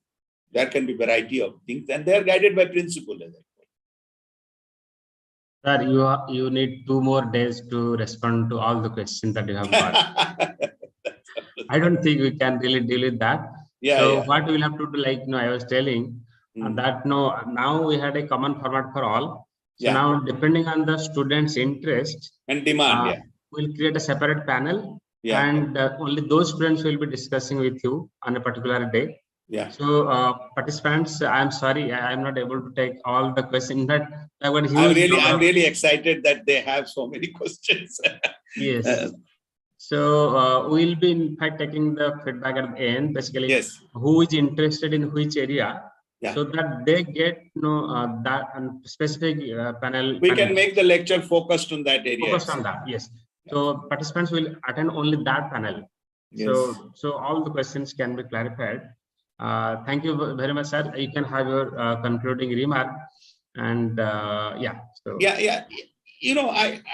just was trying to say that when we make such kind of an endeavor, I'm really very excited that we came together to do this. But I just want to put my opinion here like this. It is often important, Amarendra, that while you are collecting, because we made this event, and we will definitely get a gist of broad inquiry and broad anxieties that the children have. And if that is shared with me, like a person like me, I perhaps can give the lecture in a much more focused manner, rather than, I'm from my own perception telling this you do, that you do, and all. So it will be very, very much feeding into what they want. That would be my opinion as we have attempted this endeavor, and I think hopefully they are enjoying it. I hope. Yes. In fact, since we are recording all these things, so all the questions will be also recorded and available to us. So Yes. I'll share all these questions to all our panelists. Yes. And so when we design the next focus panel discussion, absolutely, I think you all would be able to respond in a better manner. Yes. So, sir, Keshav sir, would you like to say something Yes, again? yes. Yeah. No, absolutely no. Yeah, okay. So I think then with this, we will thank again Mr. Sir for a beautiful lecture, and because you have raised again like provoked people, and so many questions have come up. So we'll have to definitely do another focus session and special panels on each topic. So with this, we conclude this session. Thank you very much, sir. It's my pleasure. Great. Thank you. And now we move to the third session by Professor Tara Nair. And Madam, you may now put your camera on. And yes, so Professor Tara Nair is working at, again, Gujarat Institute of Development Research, Ahmedabad. And in fact, if you look at her profile, she has extensively worked on the financial inclusion issues, microfinance, and gender-related issues. And Professor Tara Nair has also got a PhD from Center for Development Studies, Thiruvananthapuram, and she has been working at Gujarat Institute of Development Research, Ahmedabad. She's also a life member of Orissa Economics Association. And she has a number of publications and very good research projects to her credit. So with this, now I invite Professor Tara Nair to take over the session. Madam, it's over to you. Thank you so much, Dr. Amarendra. And as everybody said, this is quite an interesting sort of an effort on the part of Orissa Economic Association. That itself, I think I must congratulate you at the outset. And the participation is, I can see, like it's really good. And the questions have been sort of overwhelmingly, I was just listening to the questions. So, the last two presentations almost exhaustively sort of took you through the process of, what is the larger process of research, and, how do you sort of identify certain research questions and certain designated larger areas and things like that. So I was listening to it, then I thought maybe, let me clarify a few things, as my convictions about research at the beginning, which would inform what I am going to do right now. I by my training or my inclination, I somehow believe that the researcher is as important as the research problem in the process of research. The research is very often a tool, a very important tool of inquiry, and the values, the belief systems, the convictions, the orientations of the researcher significantly influences the processes, and the analysis, the conclusions that you arrive at, and the meanings that you make out of the evidence, the so-called quote unquote evidence that you gather. So hence, to me, the researcher is very central to the process of research. So often in economics and in empirical social science, or in a what we call it a positivist social science scenario, we generally look at the problem and the inquirer as two distinct sets of people, in the sense that the job of the inquirer is to ask questions and find answers, and the problem is out there. You just go and sort of over the years, last 25 years, I have moved from that position, maybe because I work extensively with communities very closely. Most of my research has been primary research, very intensive quasi-ethnography, you can say, some amount of ethnography and constant contact with the communities and all that has actually made me a peculiar kind of research. That's exactly what I wanted to tell you. And I'm very clear, I'm very sure that all of you who are going to seriously pursue research as your vocation and your passion would also become an individual entrepreneur when it comes to research, because you will have your own interest and your own kind of toolkit and your own ways of looking at it. So that's a starting statement that I would like to make. I presume that all of you would organically evolve as distinct individuals, kind of interacting with the phenomenon or the phenomena that you want to explore or examine or describe. And you start developing a kind of a very close association between your world of inquiry and you. So that's the space from which I begin. If that is so, and I think Dr. Mishra very clearly and very emphatically started his presentation by saying that a research question is very important. I do believe that the nucleus of any research study is a research question. And I don't think there are bad research questions and good research questions. Any question that you have in your mind in the form of a curiosity, anxiety, interest, or a gap, as we generally say that, can be actually groomed through reading. And it's like grooming an issue in your mind. You can actually sort of grow it, and it will actually assume serious dimensions, much larger dimensions than what you thought initially. I'll explain it with a kind of a phenomenon that I am associated with, how that grooming really happens. So there is nothing called a bad research question and a good research question, but there is a research, the central, player is a research question. And then how do you really embellish that question? How do you qualify that question? How do you grow that question into something which can be explored in its entirety? And that's very important. So that's one part of the story. But I would say that along with research question, two other things are also important. That is research paradigm. A research paradigm used to be a very intuitively understood thing in the beginning. Like when we were sort of, when we were students, we were research students. I don't think we ever had, any chance of perhaps sort of, learning even research methodology. There was no course called research methodology. Instead, we were, sorry, I started sharing my PPT. I hope you can see this. Yes. Yeah. We never had something called a research methodology course. It was all intuitively learned, because you read several papers and you listen to your seniors and you discuss in the classrooms, and a kind of an idea emerges in your mind. And this is a methodological sort of an aspect. This is the approach of the study, and this is the set of tools that the study has used, and these are the problems of the data that the study has used, and things like that. So it was learned. It was not taught in that sense. But now that we have this, opportunity to teach methodology, which is actually teachable immensely, so I think we have an opportunity to clarify some of these things. But this, what I explained as the paradigm, research paradigm, is not teachable.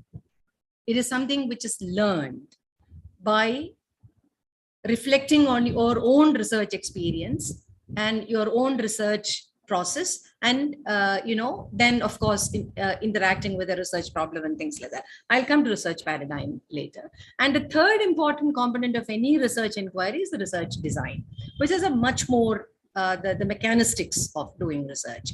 If you have a research problem and you are clear about the paradigm that your study or you belong to, then how are you going to kind of operationalize and implement the particular kind of topic that you want to explore? That's about the design. And design itself has its own sort of multiple components within that, like right from the statement of the problem, you need to really talk about your questions, hypothesis, and then you talk about your methodology, your approach, and then your analytical sort of a plan. And so it's more like a blueprint of the research study. So these are the three, to me, as I understand research, as I practice research, these are the three interesting or important components of any research inquiry. As I told you, research question to me is the central core of any research inquiry.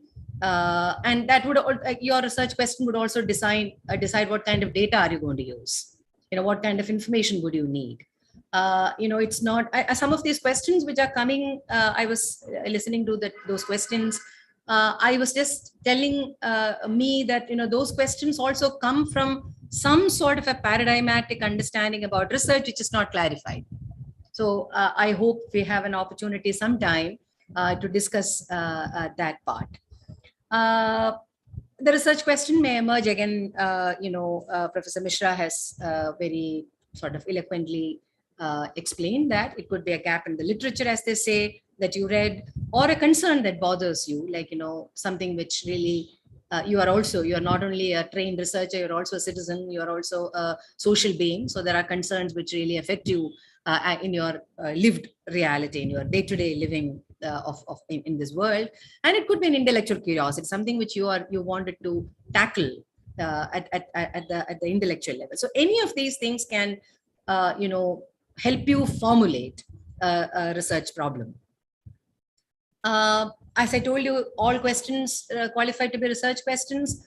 Are there criteria to filter good and bad research questions? I think some would say that any question can be really sort of grown and groomed into a good research question with certain kinds of attributes around it. I'll tell you the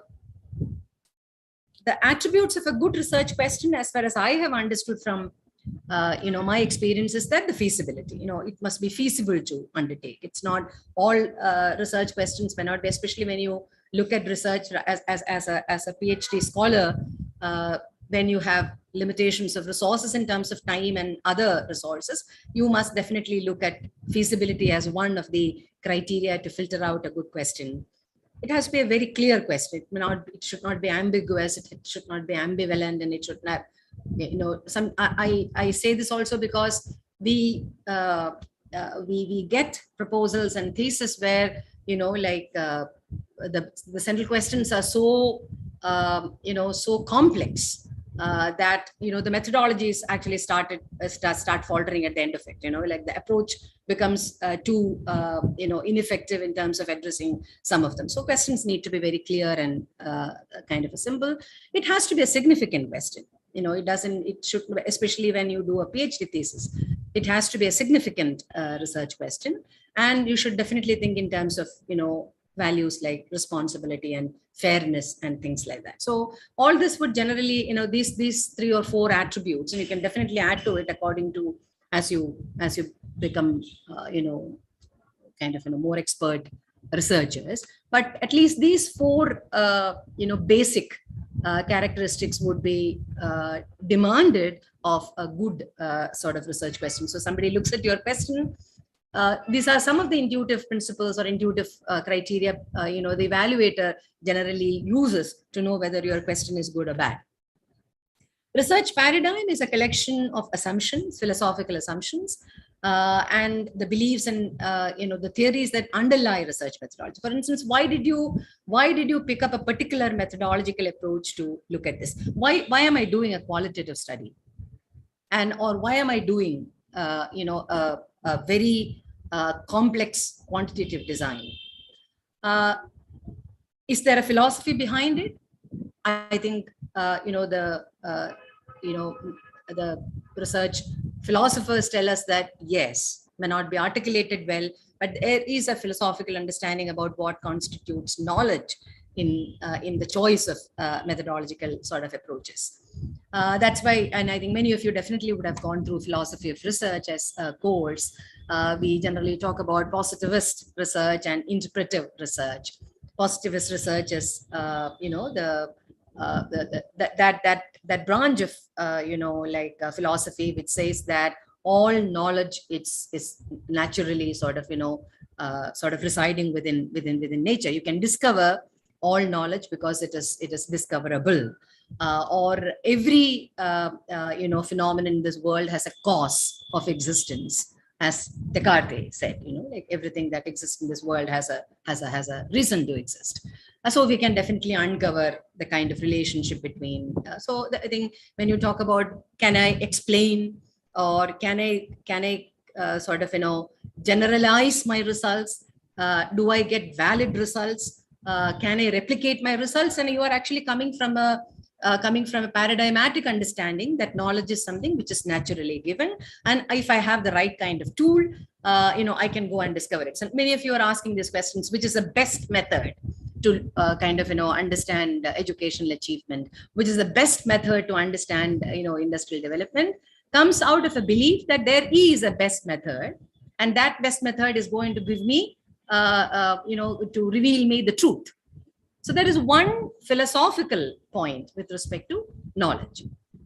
But there is a parallel philosophical understanding about knowledge, which says that there could be multiple realities. Migration. I think you had a wonderful discussion about migration in the previous session. So what is migration? Why people migrate? And how those questions can be really sort of looked at from the realities of the migrants and the realities of some other angle to it, of the reality of the economy, the reality of the economic value it generates. So the reality could be multiple, and hence it's the interpretation which constructs knowledge.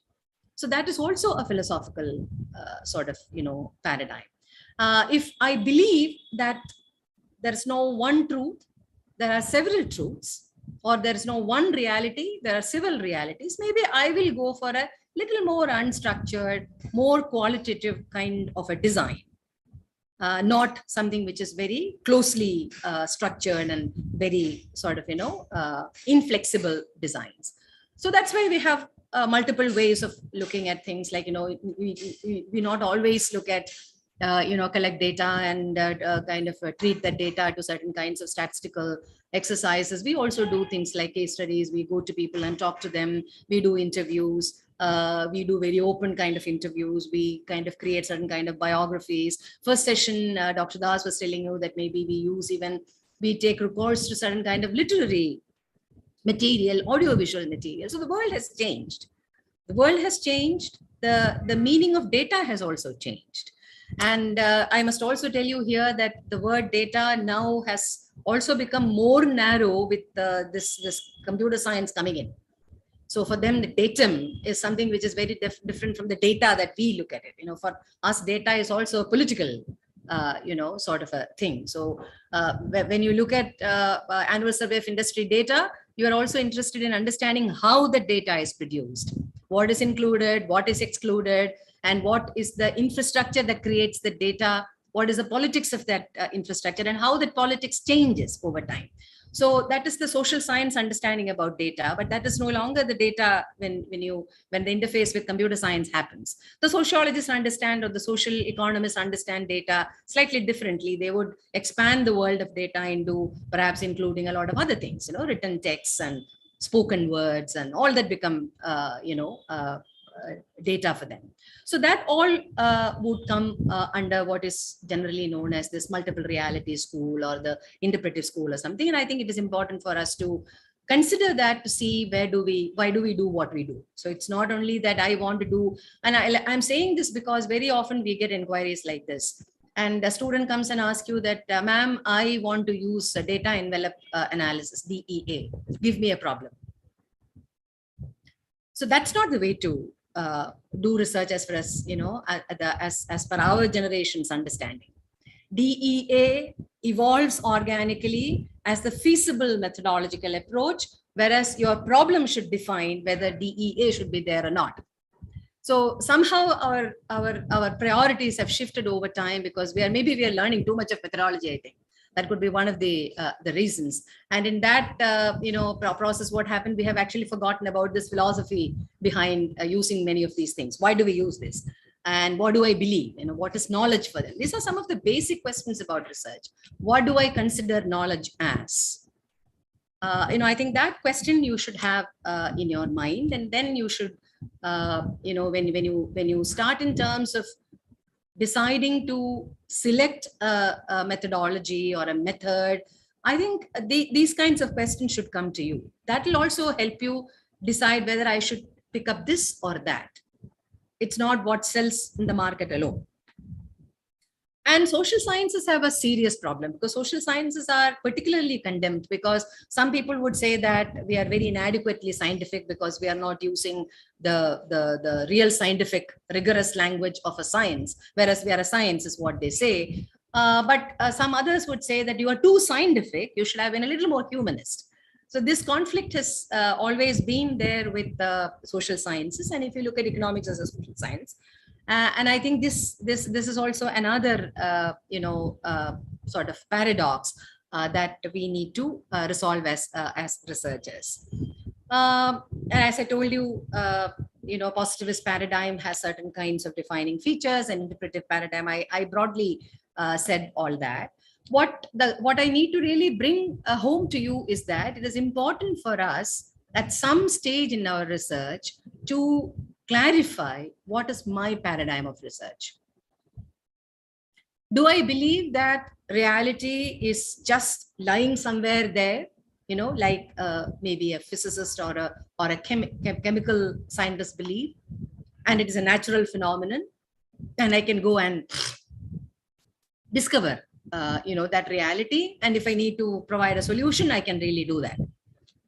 There used to be people who believe that poverty is very, poverty can be identified very easy, and we can start annihilating poverty. There were policy initiatives which came with that kind of a deterministic sort of a view. There is a very famous sort of a statement that a very what do you call it? A very how do I say that? Quite a tall economist, kind of policy researcher or researcher, and of course official of the time, said that it's as if poverty is like malaria. You can identify the cesspools and sort of spray DDT and it will go away. So there could be that kind of a view that poverty, okay, I know what poverty is. So that comes from a belief that this is a natural phenomenon. The reality is a natural phenomenon. But the other question I may ask is that whether I believe that reality is a constructed reality, in the sense that it is socially or it is culturally kind of constructed. What I see is not real. What I see as natural is not actually natural. I need to really look at it and uncover it with much more complex, social, cultural processes. And the third question about paradigm is that it's something which we need to ask ourselves, that we are not very neutral, human beings who stand outside this, this process called research and look at it as a very kind of, neutral and unaffected thing. Do my values, my worldviews, my perspectives, my kind of philosophies and ideologies affect what I do, which is a constant question that everybody, every researcher has to sort of ask. And sociologists and anthropologists will have a method to look at it. They call it reflexivity. Constantly be reflexive. Each step you ask yourself, am I influenced by my own values, or I am actually being sort of more closer to being as unbiased as possible. So these are larger questions that a researcher has to keep sort of asking to clarify. Why am I doing this research? Is it because somebody suggests that topic to me? Is it because this is what I see others are doing? Or is it because my guide is interested in this issue? Or my friend said that this is a good one? Or I am really sort of, I have a way of looking at this issue and exploring this issue. I think that's very important. And that's what's going to make you as a researcher. It's not like that thick thesis that you're going to produce with the best method available in the world, but you as a researcher is going to be shaped by some of these clarifications. And research design, I said, is a is a kind of a strategy document which which is going to tell you how you are going to connect your research question and the rest of the process, and how you position all those things within the worldview that you have. And I think somebody asked this thing about quantitative, qualitative. In the first session, I was just looking at that, and that distinction, as far as I'm concerned, is a clear distinction between the paradigms.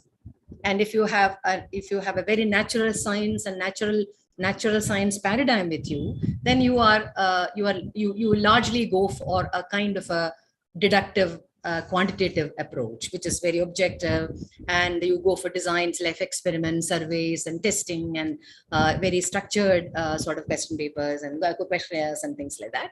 If you have a paradigm which is little more open and little more interpretive and relativist, then you will go for an inductive method, in the sense that you will not start with any theoretical formulations, but you start with kind of the data, the explorations, and and then you start making sense of the data, and then you come to your perhaps a set of hypothesis which somebody can pick up and do later. So in terms of design, these paradigms have a distinct sort of set of priorities, and that will have implications for the research design that you are really going to choose, and that will also explain to the reader who you are as a researcher. So I thought I'll quickly, in about because I was given a topic of finance and financial inclusion and gender. I thought it was I thought it was much more important for you to say consider some of these points rather than really coming out with a set of topics. But let me tell you very quickly, it's a kind of an ethnographic account of how I looked at I grew as a researcher, or I changed as I'll use that grew as a qualifying term, how I changed myself, transformed myself as a researcher by working in one area of my interest, that is microfinance. I'm not trained in finance. I never studied finance properly when I was a student of economics, but it was a chance sort of an encounter with an assignment that I had to do as a very young kind of a professional, to work on a paper on women and credit for the Women's World Banking, which took me to this very intriguing world of how women use credit, and how women are sort of positioned within the world of finance and things like that. I started there. At that point in time, microfinance was not a glamorous topic. It was an NGO kind of a topic, and it was a very peripheral, marginal kind of an area. No mainstream economics researcher was. Even now, I don't think anybody is really, other than the people who are very specialized in this area, there are not many people who are working with that. So I started off looking at women empowerment, gender, finance, and things like that for about 5-6 years. I had enough chance to go to the field and see what's happening in the field.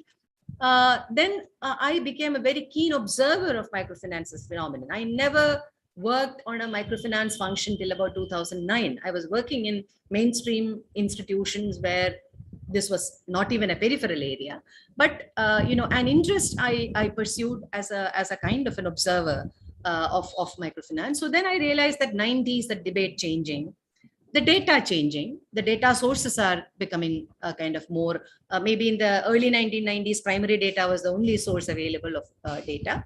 By the late 1990s, NABARD has started publishing its database. SIDBI has publishing its database. So then you started really getting a little more structured understanding about of the phenomenon. And the phenomenon also has transformed. From a very informal activity, it was becoming formalized. So then I realized that policy is becoming extremely important. So I started really looking at the policy kind of related data. I started very meticulously collecting the communications from RBI, the circulars from RBI, which all became great data sources for me. And that's where I started really kind of, creating a kind of a policy critique of the microfinance kind of scene as it existed then. Then the sector again transformed in the next decade. It became more of a mainstream financial institutions. Equity investment started coming into it. So the data sources changed. Now I need to look at venture capital data. I need to look at foreign institutional investment data. My sources have changed. I'm no longer looking at only NABARD and SIDBI. I'm actually looking at RBI's core, financial databases. I'm looking at the balance sheets of companies. I'm really desperately going around and searching for annual reports of some of these large companies to find out how their transactions are happening. So, the field has completely changed. And now we are at from 2006-7 onwards, it's a very mainstream banking sort of a function. So RBI gives you very structured, good information about what's happening in the world. And I need to now know more about mainstream banks functioning. And, like I'm looking at the banking data more, more closely now. Along with this, my own understanding about finance changed. Now I am looking at microfinance not as an anti-poverty tool, but as a tool in the larger toolkit of the financial capital to to force its goals. So that's what I'm trying. I think I don't know whether I'm able to impress upon how that transition happens. I just want to tell you that, researcher is a very organic element in the process of research, whose interaction with the field of inquiry defines their priorities across time. And that will take you to newer, searching for newer data sources and newer ways of looking at that data. And maybe, it will also take you philosophically to a different space. I am more of a transdisciplinary person over the past 5-6 years, because that's the kind of work, work I do. So I must stop here, because I know that the time is coming to an end. And I just hope that what I really wanted to convey through this smaller presentation got conveyed. And if there are any questions, even more focused questions on method and data sources, I would be able to sort of answer. Yeah. Thank you very much, ma'am. Like when we were speaking, I was again, recalling our days in CDS. That really no one taught us any research methodology. But in fact, I was not aware that there are books on research methodology. And but then when I joined as a faculty in Utkal University, and there was a research methodology course. And so in fact, now UGC has made it mandatory for all the PhD scholars to go through a research methodology course. And so now research methodology has become mandatory course. And so you have already pointed out the philosophical issues relating to the research. And I think every researcher should know this. And as they do research, they will also get, in fact, for the initial student, in fact, I would tell you my own experience. Again, during MPhil days, there was a course in which all these philosophical things were taught to us, and then we were thinking like, what is the use of all these things? Because probably we were too young to understand all these things. And when we started doing research, it took really a lot of time to understand those concepts. That so for young scholars, they probably might be thinking like, what are these things? But then when you get into the research world, you will understand the meaning of all these words. So with this, I now again invite the participants to to put their questions. Already there is one question by just let me open this.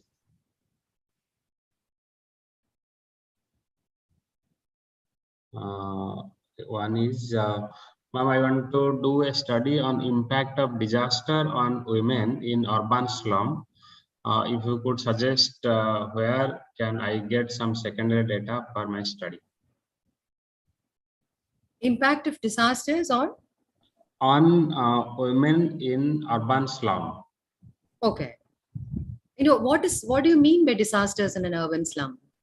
What what is this? What disaster are you talking about? Amrita, yeah, you are allowed to talk. Amrita, you can unmute and speak. Natural disaster. Hello, ma'am. Yeah, ma'am. It's natural disaster. I want to ask. I that's a very generic sort of a question, if you ask me. Like the source will depend on that. If you're talking about maybe, for instance, in a in a state like Orissa because of Fani, that was a disaster which I have seen affecting urban slums. The secondary data, I don't think you are going to get any secondary data anywhere because we tried it.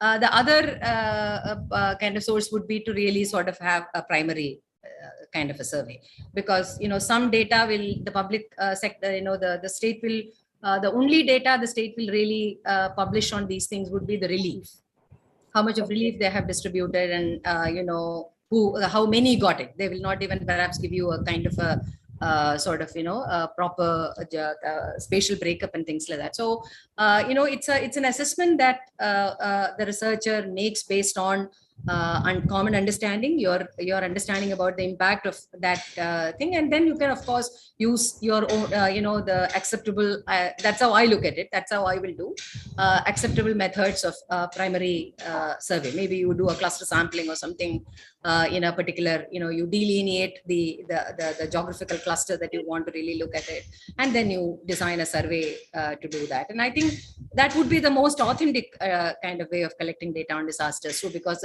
no state would really collect a lot of household level or a household level impact to that detail.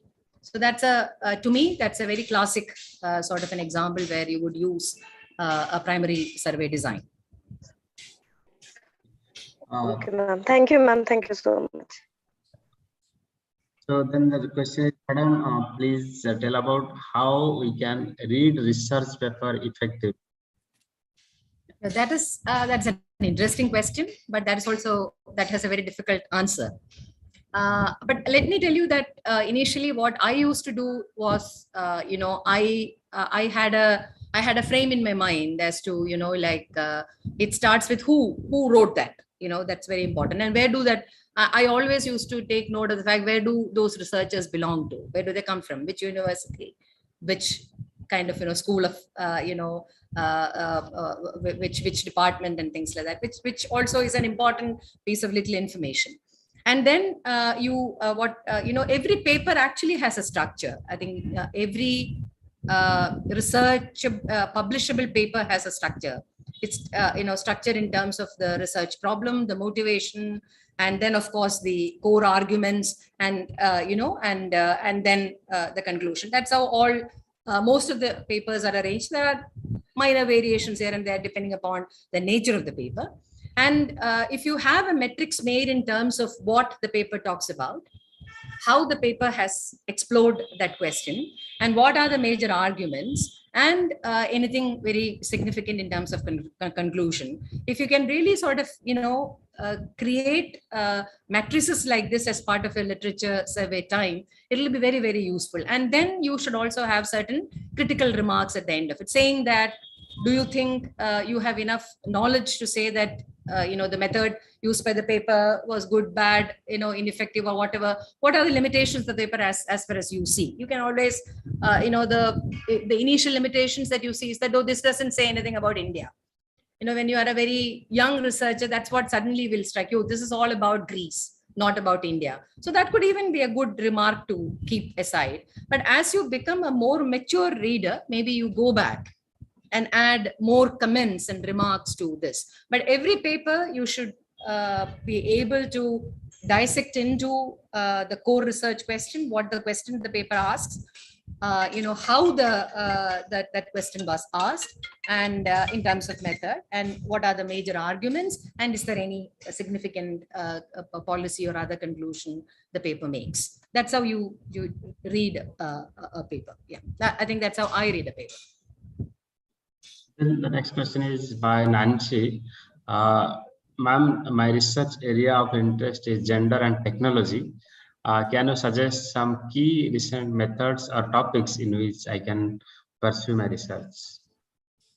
That's also a very interesting area, in fact, that's an area which is gaining a lot of significance and visibility. For instance, this whole debate on IT and gender, the whole debate around flexi work. And I think it's a very interesting sort of time now, because the pandemic and the work from home, scenario, and work getting more flexibilized, for men and women both. You can actually sort of, one area that you can really look at would be how the whole, shift and change has redefined women's work in this. And let me also tell you, there were studies which in the earlier pre-pandemic time also, which argued that digitization has actually led to flexible work for women, and actually maybe kind of deteriorated their status as workers, because at that point in time they were tied to homes, and in domestic work. And I think there are studies based on, in Chennai. Maybe you should really talk to, you should contact people from IIIT Bangalore, where the young researchers in the social science of, technology group do very interesting work on. Now they are doing good work on platform economy and gender implications. So it's a broad area. I think that's not the only area that you can work on.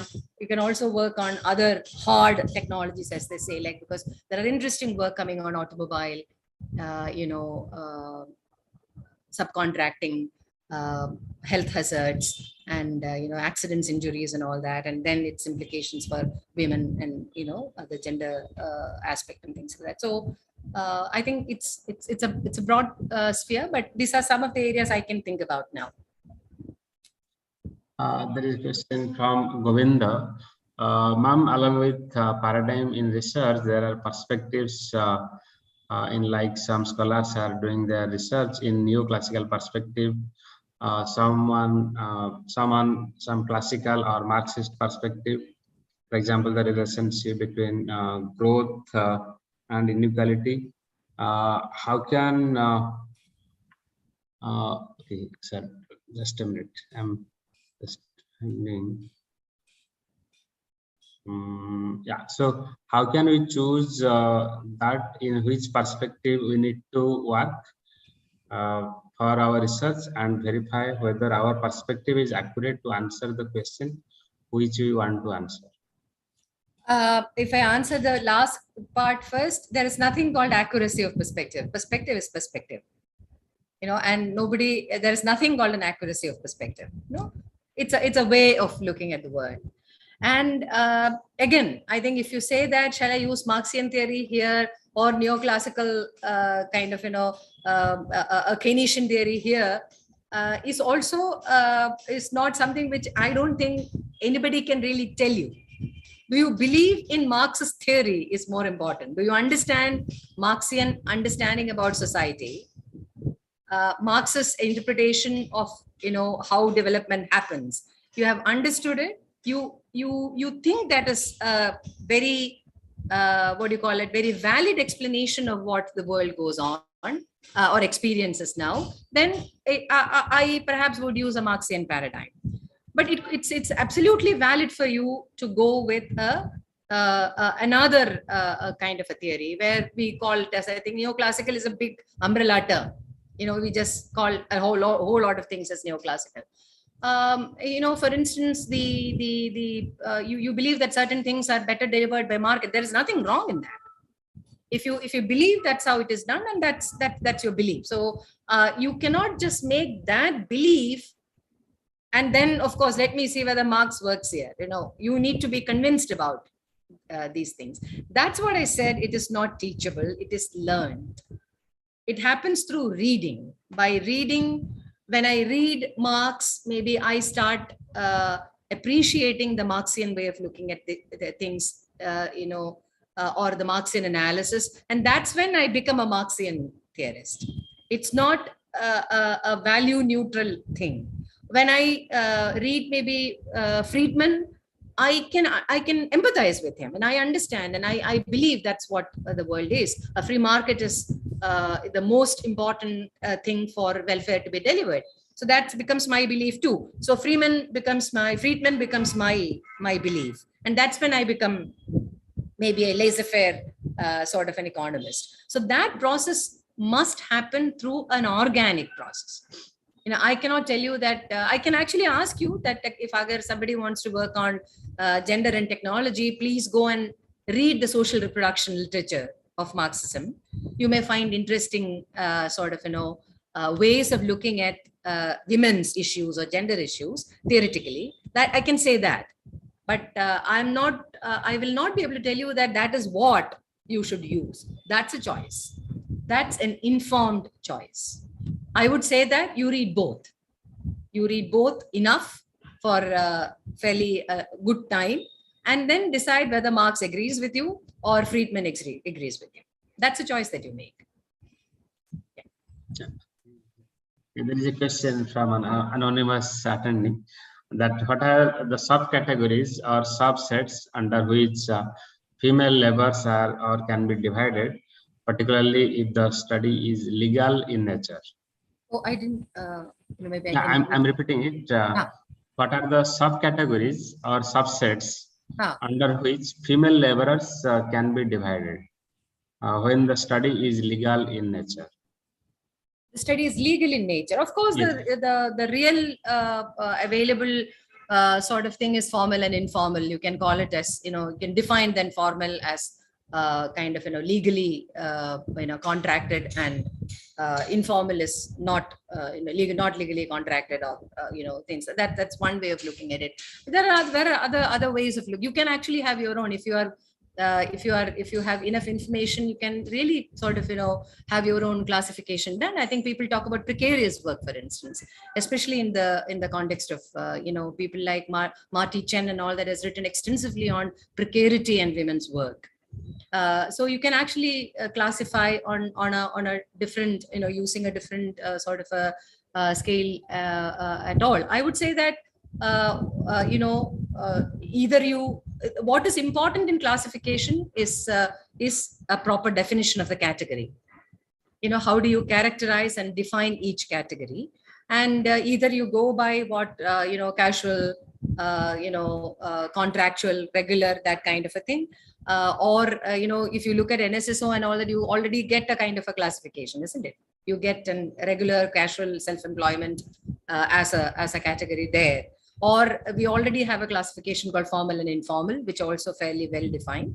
And if you want to really further go down, in the informal hierarchy, you can really, as I told you, talk about precarious, non-precarious, and those kinds of things. And you can use, other attributes like home-based and not home-based. It all, your context would define. When I'm working in the urban slums of Ahmedabad, I'm looking at women's work. To me, a very new form of women's labor is what I'm seeing.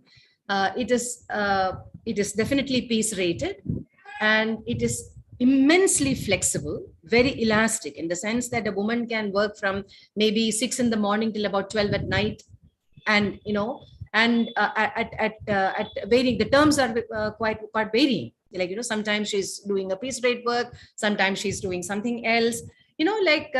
So it's a very complex. The world of work is extremely complex.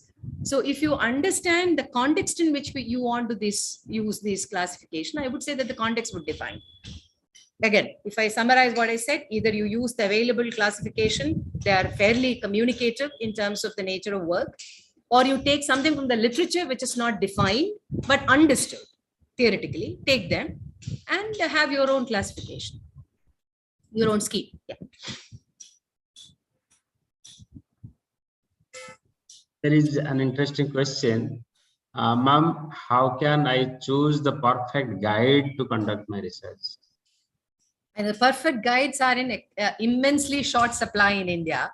So I really do not know. A perfect guide to me is one who, if you want to have a few criteria given, I think one who is, it gives you enough freedom to explore on your own. At the same time, is able to caution you when you go out of bounds. And somebody who understands, not your subject area. I will never say that your guide has to be from your own area. A guide should be able to appreciate your logic, your arguments, and your the internal logic of your work. That is much more important. It's a need to be a subject expert, has to be, in all aspects. Very often the guides also learn along with you. Like maybe a guide would accept a student because I am interested in that subject too. So let me, learn along with you. So it's not like a master sort of, expert in the area become that can actually be very counterproductive at some point in time. So a guide has to be very democratic. A guide has to be intellectually, he or she should have the necessary integrity so that, your work is safe.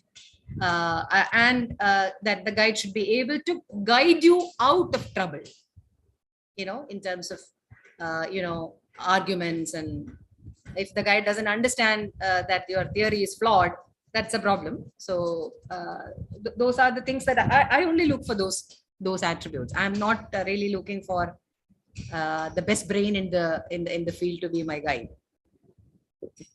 It's just like perfect maths for a bride or a groom. Yeah, Yeah. true. Maybe as a unit, you will make more sense. Yeah. Okay, so there is a question from Sasmita. Ma'am, I want to work on disaster impact assessment. Could you please suggest some methods which I can use in my study? I didn't get that. Sasmita wants to work on disaster impact assessment. Disaster impact The impact assessment. Okay. And suggest some methods. No, I am. Let me tell you that I am not with the right person. Sasmita, is it? Yeah, Sasmita, yes. Right. And impact assessments, disaster impact assessments, and all that. I think there are very sort of very well known, validated sort of methodological devices available already. I think you can really sort of pick up anything, and because that's over the past several years, this DIAs have been done multiple times, not only in India, internationally. So I think you just pick up, that's what I could say, because this is not my area. So I really do not know which is the best method. I know that there are large number of methods available. I think you can pick up anything which can support the kind of data that we have. Yeah. Sorry for that. Yeah. There is a question from Sita, brother. From your personal experiences, what do you have to say about the variability of financial inclusion in terms of gender between rural and urban areas? It's very obvious, isn't it? That goes without saying, like, because financial inclusion, that I see a lot of this financial inclusion. I deliberately did not mention financial inclusion in my my talk, because I think it has become a very routine way of understanding inclusion. You have some sort of an index done, and these are all standard indices using credit data, saving data, and some amount of other things. And so it goes without saying that in India, the integration of financial markets, integration with financial markets remains extremely skewed, which goes along with the rest of the inequalities. Financial inclusion or financial exclusion is something which is not different from the other kinds of exclusions that we see. Financial exclusion is another manifestation of the kind of other exclusions that you see in terms of gender, in terms of space, in terms of caste communities, etc., etc. So you see exactly the same kind of pattern in this space also. There is nothing really very novel about looking at that. And we know that there is a kind of widening gap between the rural and the urban kind of development, and you see exactly the same thing in the inclusion data. And that there is not much difference between rural and urban women when it comes to certain indices. That's again the kind of data that you may get maybe if you from a meta-analysis. So it's a what I'm trying to say is that please look at financial inclusion as a dimension of other kinds of inclusion.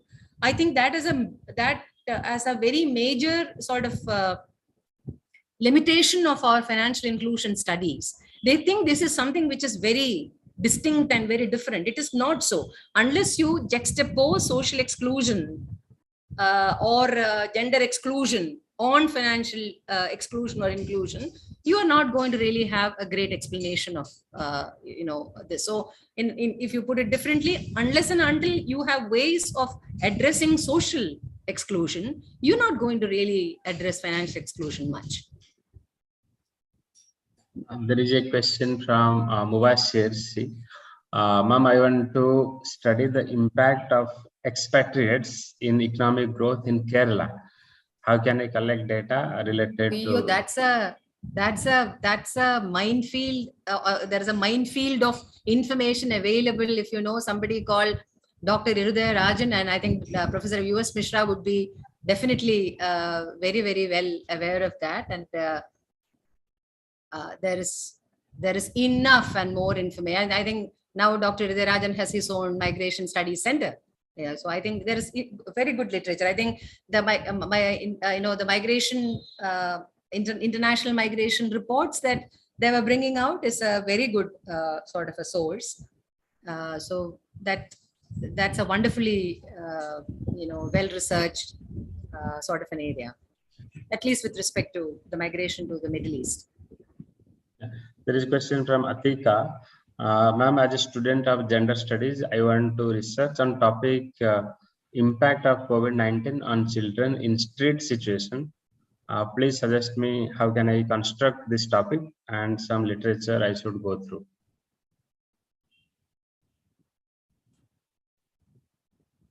You said that you want to do something on gender, is it?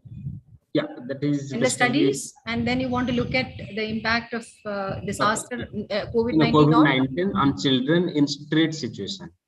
Street children, basically COVID-19 impact on the street children. So how to construct this topic? And I think I'm just wondering what do you mean by a gender studies perspective in that?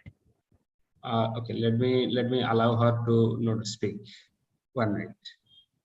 I think.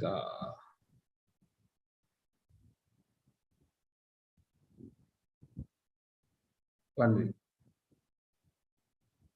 Or has she thought about a gender studies perspective in that? Yeah, Atika, you can speak now. Yes. Hello, good afternoon, ma'am. Yeah, Atika.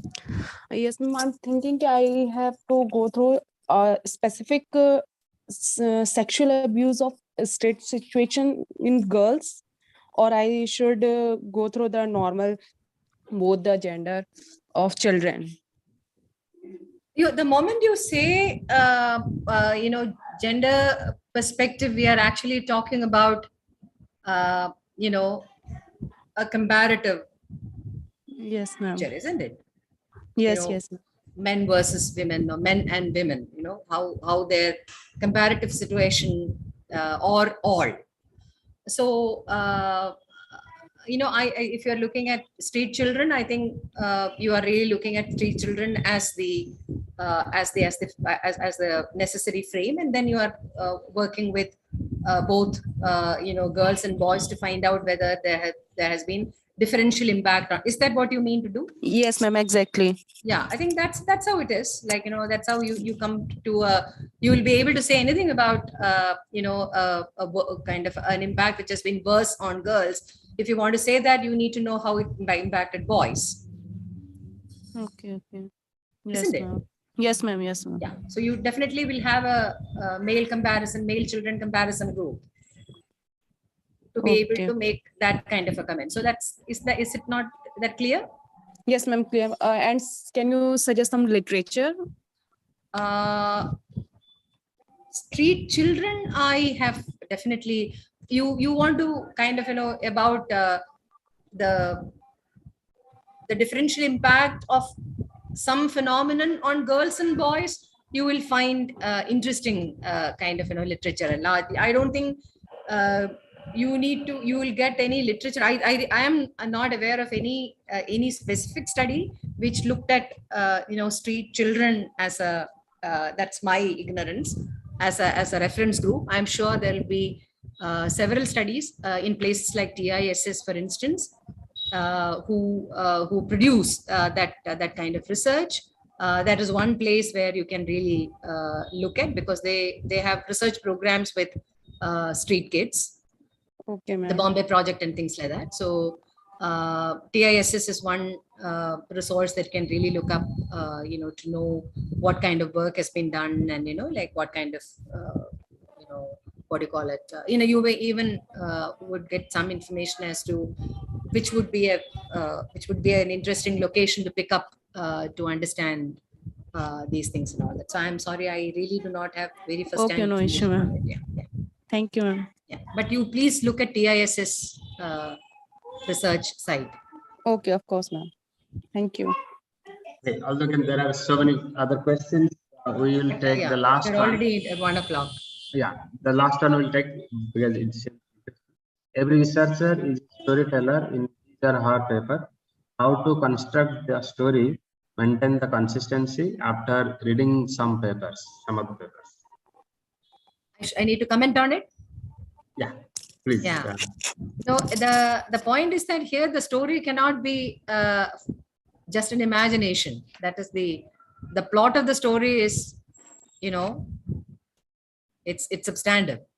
So I agree with you to a very great extent, because, and I think I enjoy research because I have a creative freedom to write the way I want, at least at some point, some points in time. There are downsides of that. There are casualties of that, because you perhaps would remain a kind of a researcher which you enjoy, but you may find that you are not really gelling pretty very well with many other things. But I think it's very important and interesting to look at research as a process of building, constructing a very sort of honestly told, well tied up story. That's a process that you start enjoying, rather than this this tension of writing the best paper in the world, and which has to be the most neutral in the universe and all that. So that tension really goes away if you really start looking at it as a more of a involved creative process of really sort of, and I would say that it's like storytelling. It's also like a lawyer's profession. I did not say this. This was said by one of these very important, what do you call it, a lawyer, economist, or someone from the University of Pittsburgh. He said that a researcher is actually like a lawyer in a courtroom. You need evidence, but you also need counter evidence. So you keep counter evidence and evidence together to create the truth that you want to argue for, you want to stand for.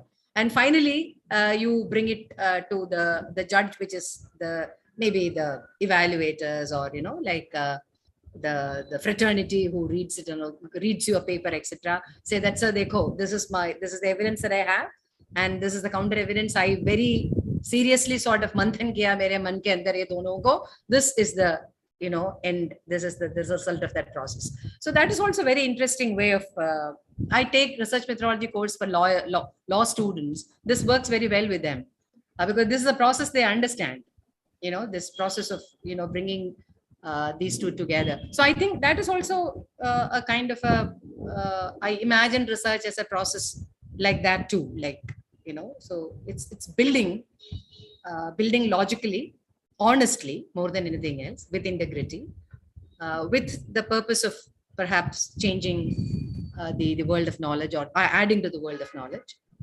I think we'll stop here. Thank you, ma'am, for such a wonderful session. Thank you so much.